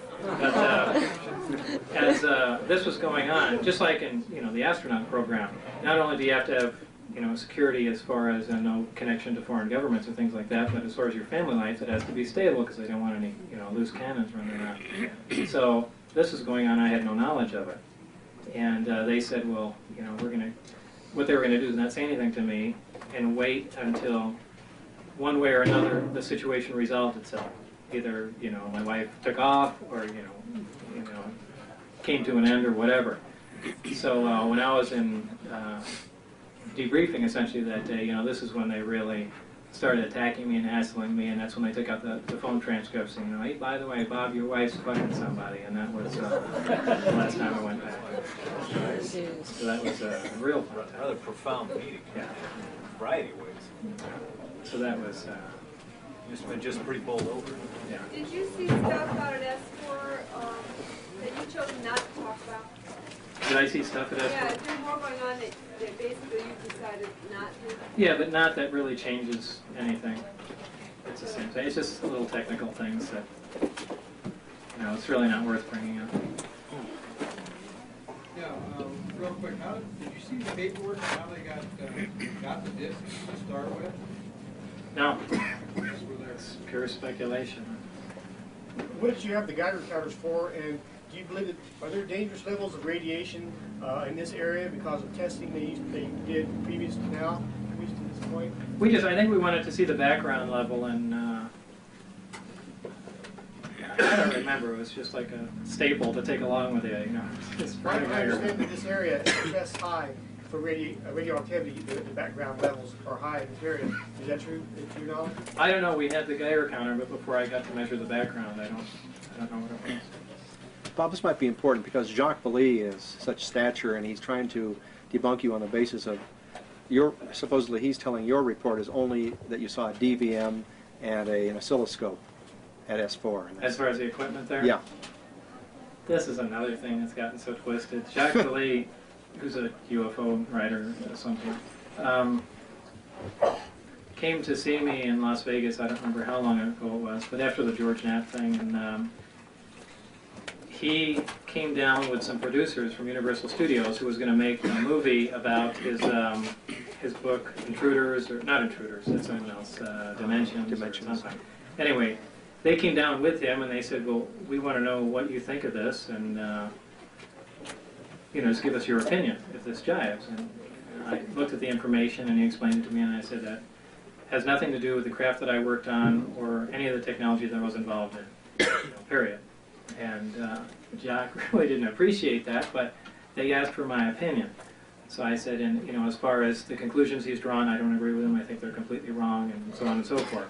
So he really didn't like me after that point. So he began to interview me, and he said, well, what did you do here and here? And I went over things, and there's one, and this is on tape. I don't see why he would even make a fuss about it, but he said, well, what kind of equipment did you have to work with?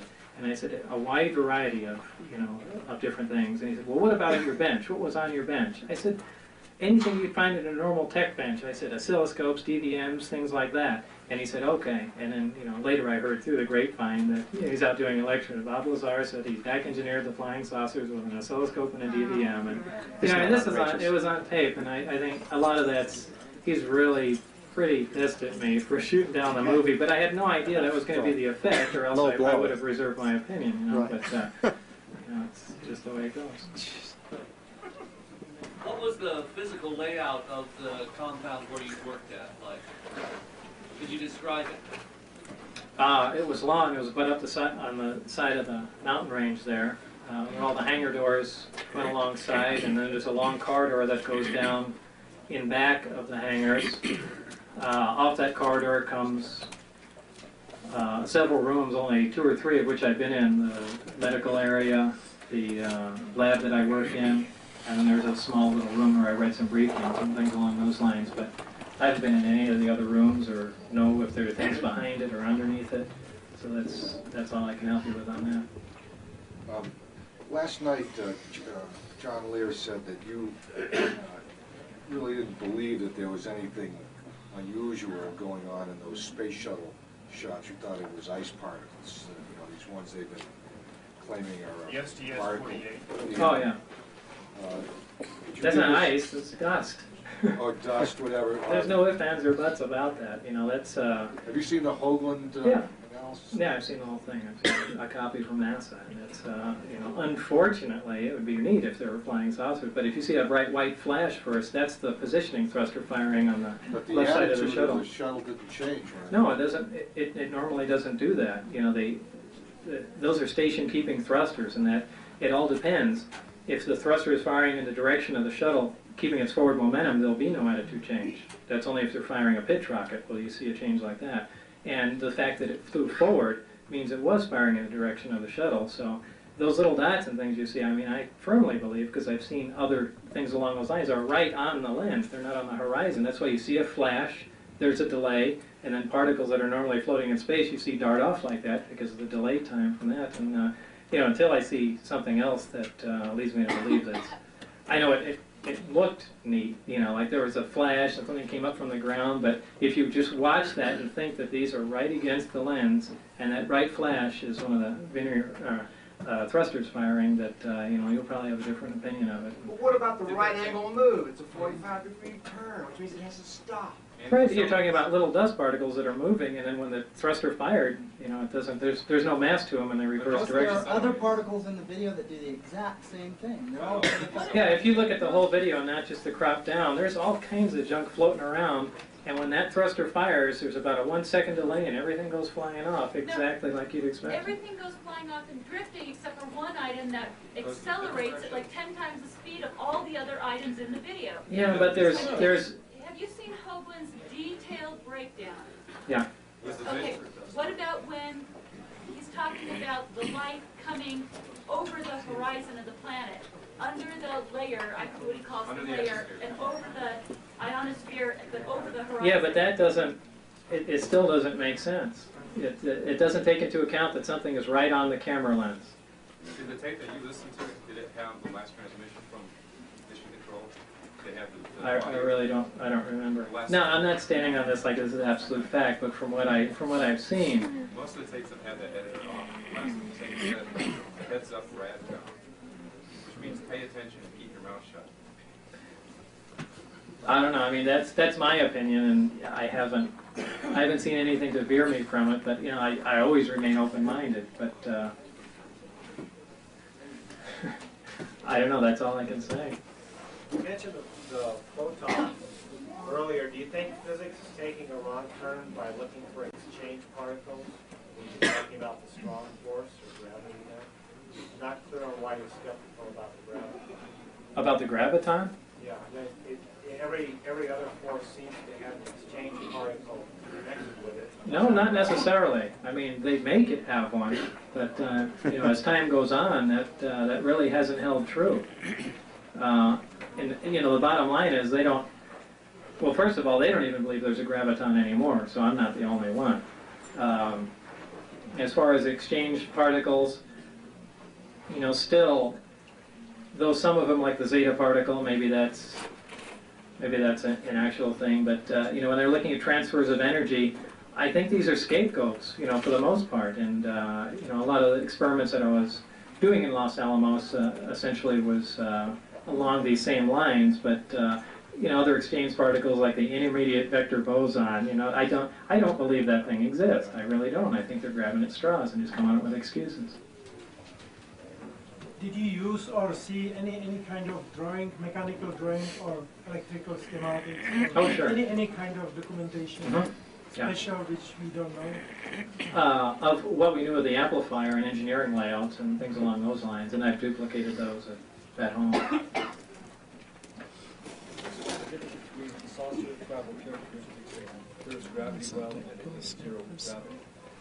Is there a difference in? I mean, the ability for monkey, how is it affected by zero gravity? Well, zero gravity is ideally what it wants. I don't think it wants in any other interactive gravity field. So it would be much harder to control though. No, not really. But as far as you know, there's never been any tests. No, no tests out of the atmosphere, you know, as of 1989 when I left.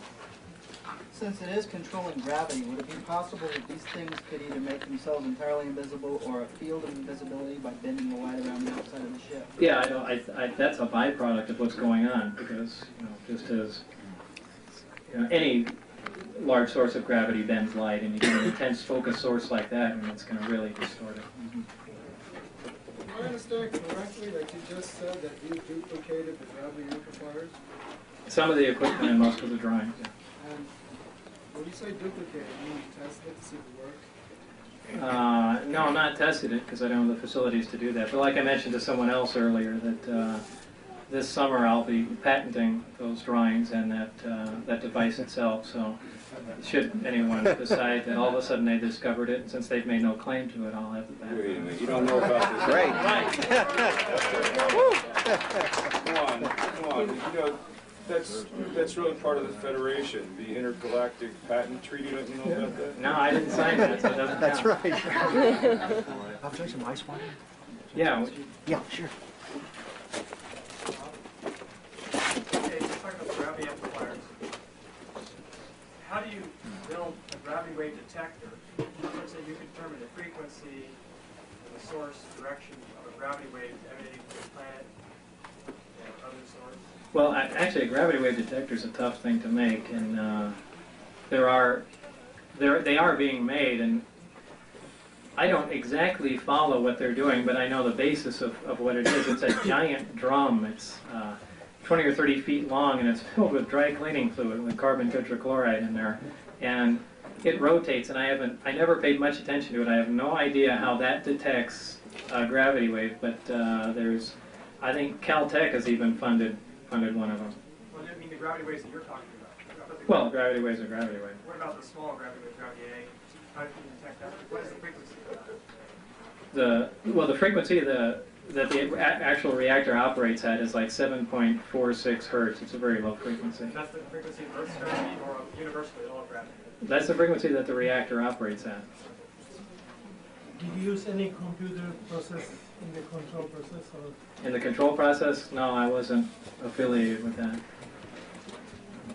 But why would you suppose that the government would continue to spend these massive billions of dollars on space projects that are extended, 20 years into the future, when it knows it has this technology that would make them all obsolete tomorrow? Oh, he wants to know why the government would continue to spend millions and billions, I guess, of dollars on space projects when they have this technology. And well, first of all, you're assuming that the whole one of the government knows what's going on, and that's probably not the case. NASA probably isn't aware of what's going on here. Second of all, just because they have this stuff, they haven't left the Earth with it, and they won't. So we still want to send things up in orbit, and that's the most efficient way we have of doing it, is essentially building a big firework to go up there.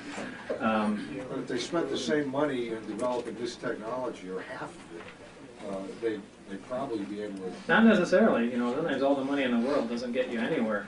Though it helps. And of course, if you want to keep something secret, that's out of the question. But putting that aside, just dumping billions and billions of dollars into it, sure, you're going to make big strides and you get real reasonable people to work on the thing, but you're still going to get stuck around the area of where you don't have the proper materials or the techniques required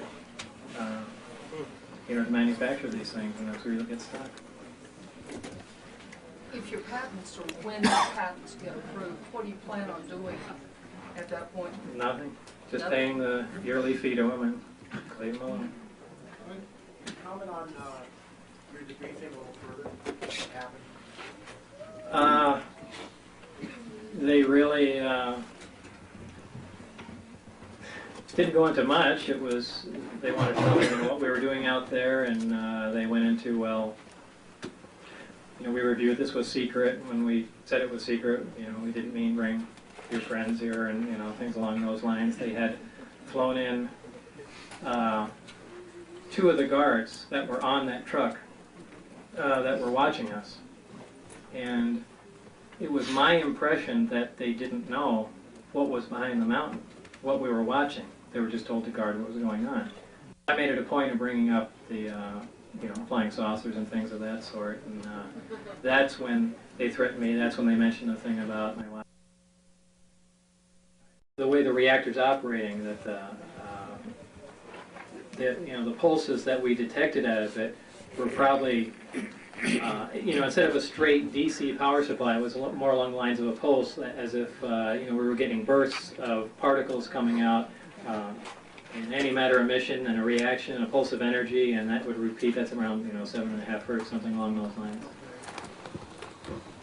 Bob, the microwave frequency going to the waveguide is electromagnetic.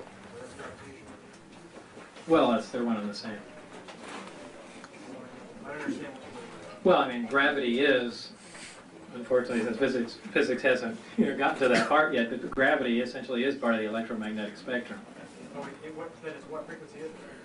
That's something I'm reserving for myself. Something about the microwave range. It's something about the microwave range. Well, you can kind of sort of figure it out by the dimensions of the waveguide itself, and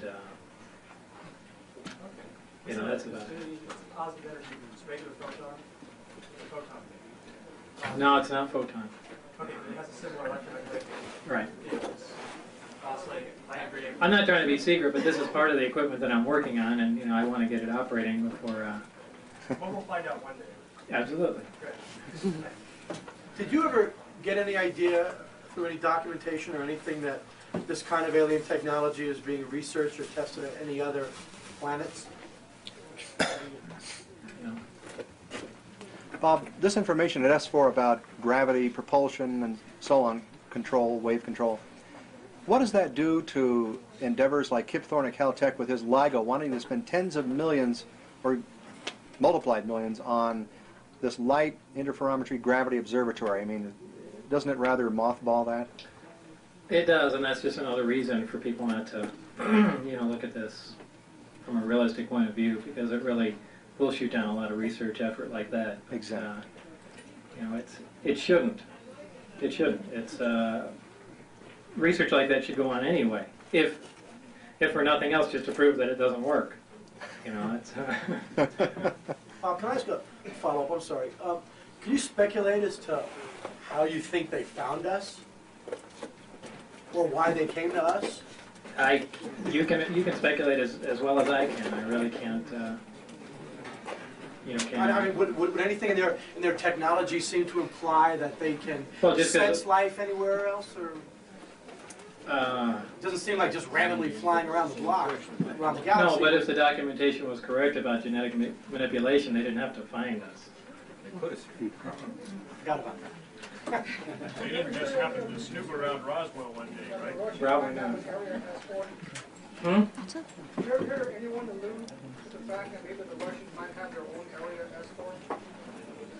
I know George Knapp just got back from Russia, and I spoke with him recently, and he purchased, since apparently the whole country's up for sale, I guess he purchased from the KGB and the Russian government all information pertaining to flying saucers. So he's got that information. And, I think his company, Altamira Corporation, that financed the whole trip and the whole 9 yards, I guess will be releasing that. But he's got all that stuff.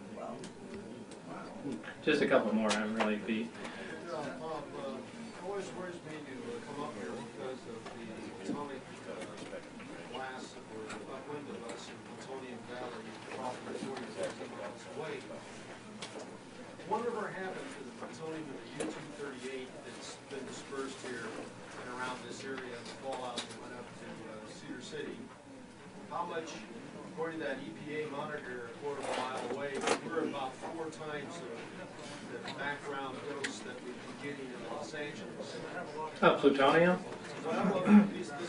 Because when an atomic bomb or thermonuclear bomb detonates, really most of the plutonium, though it doesn't all go into fusion or fission for that matter, into fission, hydrogen goes into fusion, is really consumed in the fireball. And the other fallout products, the radioactive iodine, the strontium-90 and things like that, those are all over the place and they're still around. But time has gone by, though most of them haven't even reached their half-life yet, but they are diluted in a large amount of space, and you know, it's relatively safe. The concentrations aren't that high.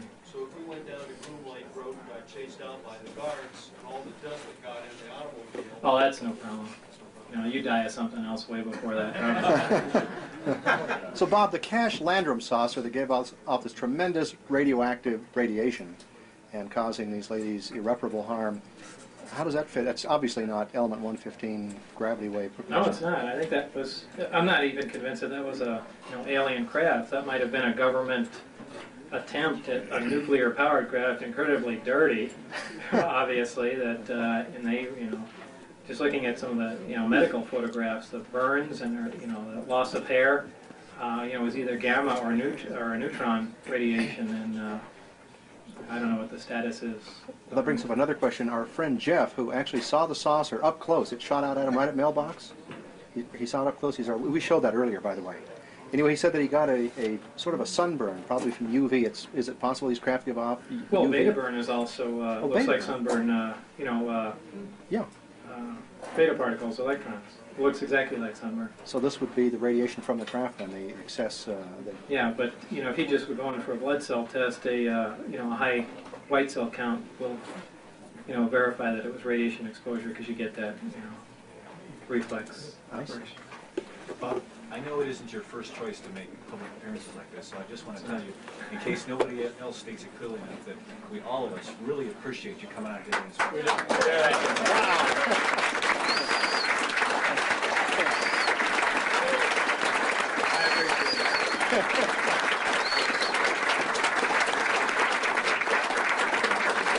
I'm kind of late, so I'll just turn it back over to Gary here and go sit in the bar or something along those lines. Thank you.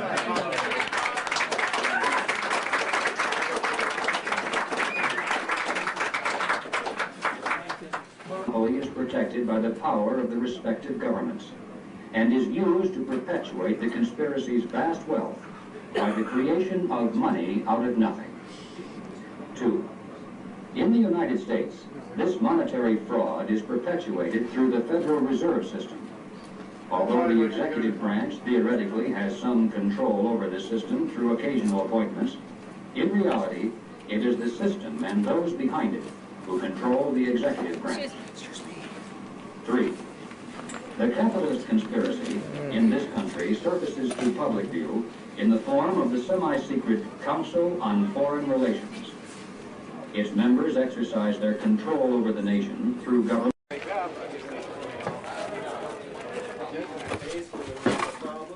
What's your general understanding? Well, as far as the alien Bible, I don't know what you're really talking about. Some of the briefings that I read dealt with some of that information about, it's being the product of a genetic modification. Right. But that's about all. That's about all that I know. The repercussions, the big story, all that, I really have no idea about. Well, I meant, like, you mentioned the date when they were supposed to return. Is something supposed to happen when they return? I have no idea. It was just a date, and it was a number that made no sense to me. It was a 601 or 30 something, obviously in a different numerical system. And so other than having created us and then the genetic upgrades, that's it as far as... Supposedly, if that information is correct, yeah. I'm interested in a little bit more about the physics of the power generation from the development of the antimatter to the gravity A wave and the amplification and that process of the generation of that and being able to fold space. Can you repeat the question? That's a pretty lengthy explanation. In other words, the relationship between the development of antimatter and the gravitational force field. Well, I can give you, I guess, a brief overview of essentially how that works. If you want an in-depth description of that, you can give me your address and I can send you a paper on it. Essentially, what the reactor does is provide electrical power and the base gravity wave to amplify, and it does that by interacting matter and antimatter, essentially. The way it does that is injecting an accelerated proton into a piece of 115 that spontaneously generates antihydrogen, essentially. That's reacted in a small area. It's a compressed gas, probably a compressed atmospheric gas, and the antimatter reacting with matter produces the energy, mainly heat energy, and that is converted into electrical energy by a thermionic generator that appeared to be 100% efficient, which is, a difficult concept to believe anyway.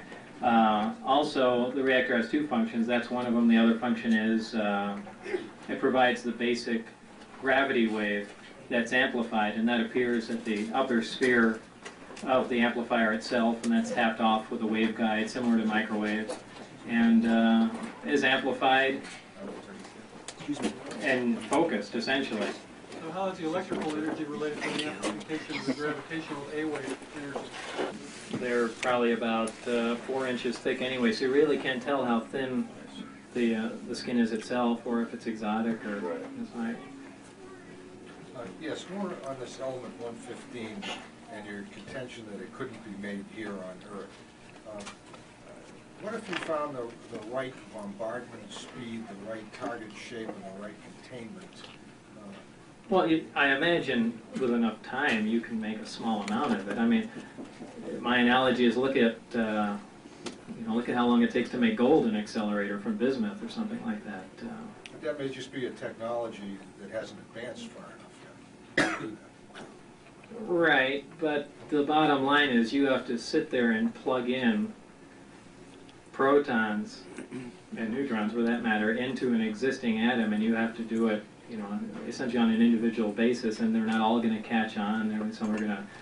But how do you think they got their first piece of it? If it was in a dead star, how going from? I think it was naturally occurring somewhere on their planet. Just because it's stable, yeah, probably so. That's just a guess on my part, but if that technology was harnessed quick enough, chances are they didn't have, when they came here, our levels of technology were probably fairly new to them. They probably never even considered an internal combustion engine, or for that matter, when they came flying into the atmosphere and saw little cigar-shaped things with fire coming out the back, they probably couldn't conceive of how they were powered. So it was, it just all depends how, what materials, raw materials you have. But, that's just an opinion that was a naturally occurring element. Are you aware of any long-distance flight tests that have been done on any of the discs? As of the time that I was there, I was told that they really didn't take them any great distance at all, other than right outside. Have you heard the rumor of the pilots that were killed by flying into the atmosphere? No. If we had a working agreement with the aliens at one time, why didn't they give us a user's manual for these ships? Why have we had to work so hard back engineering them? I haven't the slightest idea. Have you assisted us at all with any of the technology and learning it? I really don't know. It almost seems like there had to have been some assistance or some information found, but who knows? Your information didn't indicate that. No. Yeah, with such tight security around there, supposedly only 500 pounds of this material, how is it somebody can get some of it out of there? Because not some of the material is that they have there is essentially raw. The material it has to be machined into discs. These discs have to be stacked up and then cut into a cone shape and then sliced along the long axis of it. That work is done at Los Alamos. I'm not exactly sure no Los Alamos. The electrical energy is transmitted essentially without wires, and I related it to almost a Tesla setup. It seemed like each subcomponent on the craft was attuned to the frequency that the reactor was operating at. So essentially the amplifiers themselves received the electrical energy like a Tesla coil transmits power to a fluorescent tube. What was the rest of the question? Yeah, in other words, what is the relationship between, I think you basically answered. Yeah, that's how the amplifiers receive the power. Through the waveguide they receive the basic wave. It's very, very similar to a microwave amplifier. And you know, for more technical description, yeah, I can send you drawings or things along those lines. But that's basically how it works. I understand you took some 115 home with you to do some testing on your own. I obtained it, yeah. Did you document any of your testing? Yeah. You did? Yeah, the video, mostly videotape and things like that. John said it was stolen from you later? Last night he said? They stole it back. Stole it back, he said?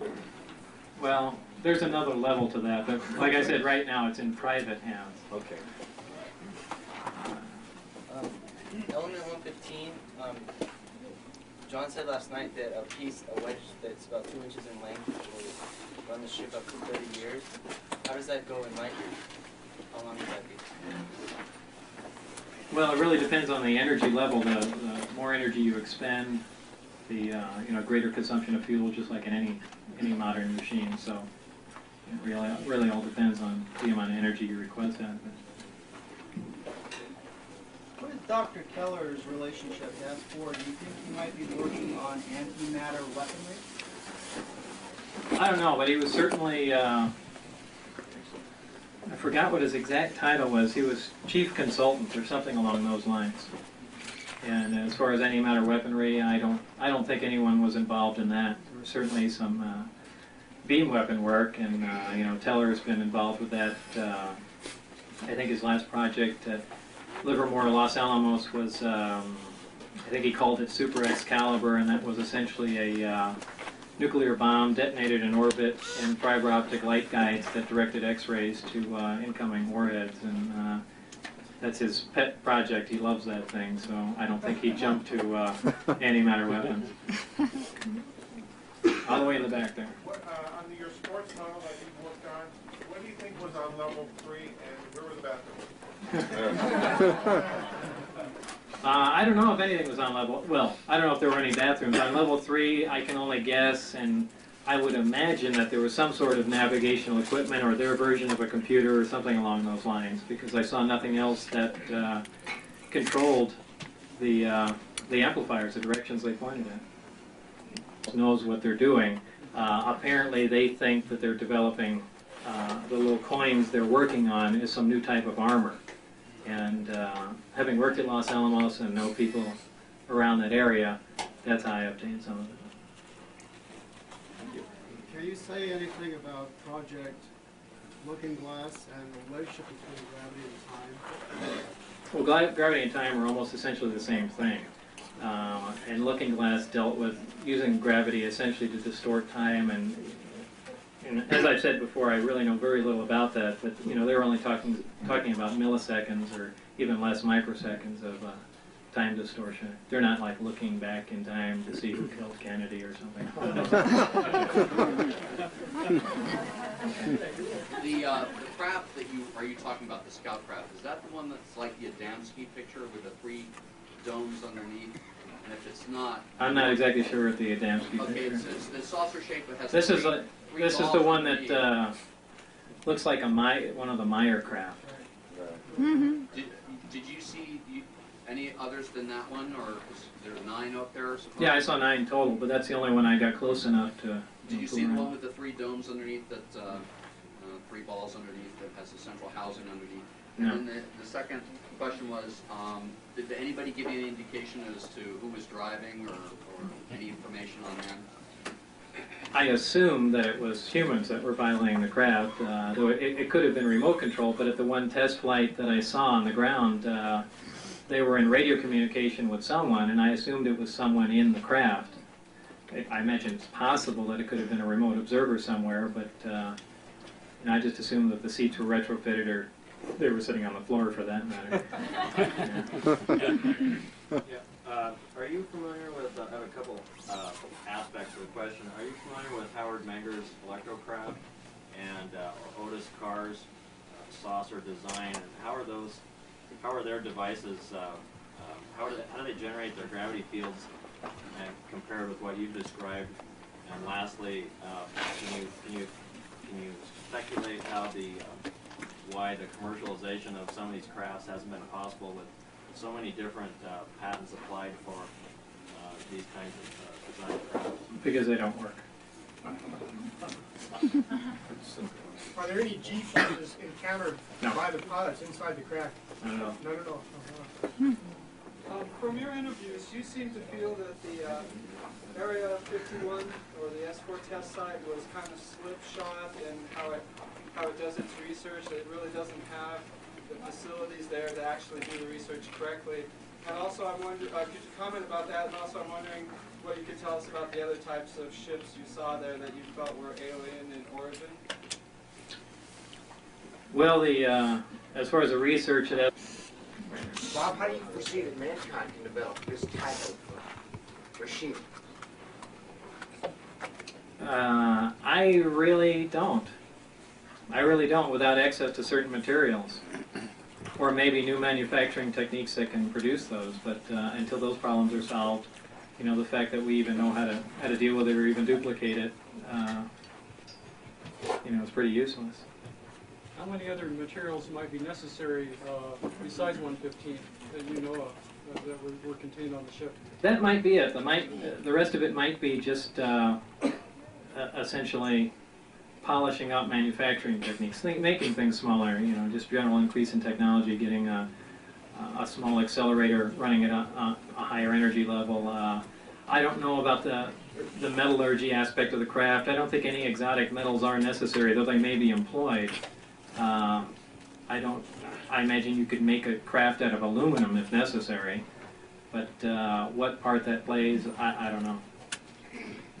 Is there any significance to the saucer shape, the geometry, having to do with any resonance or anything of that nature? Not any resonance, but it's important most of the edges on the craft are rounded because a high voltage field does appear at most of the craft, except for the last upper bump. There's a little ring before that. Now I'm only talking about one craft, so I don't know about the rest, but there's a small ring before that, a darker black one, and that's an insulator ring, and that's the only place above that upper section, the third level, is where high voltage does not appear.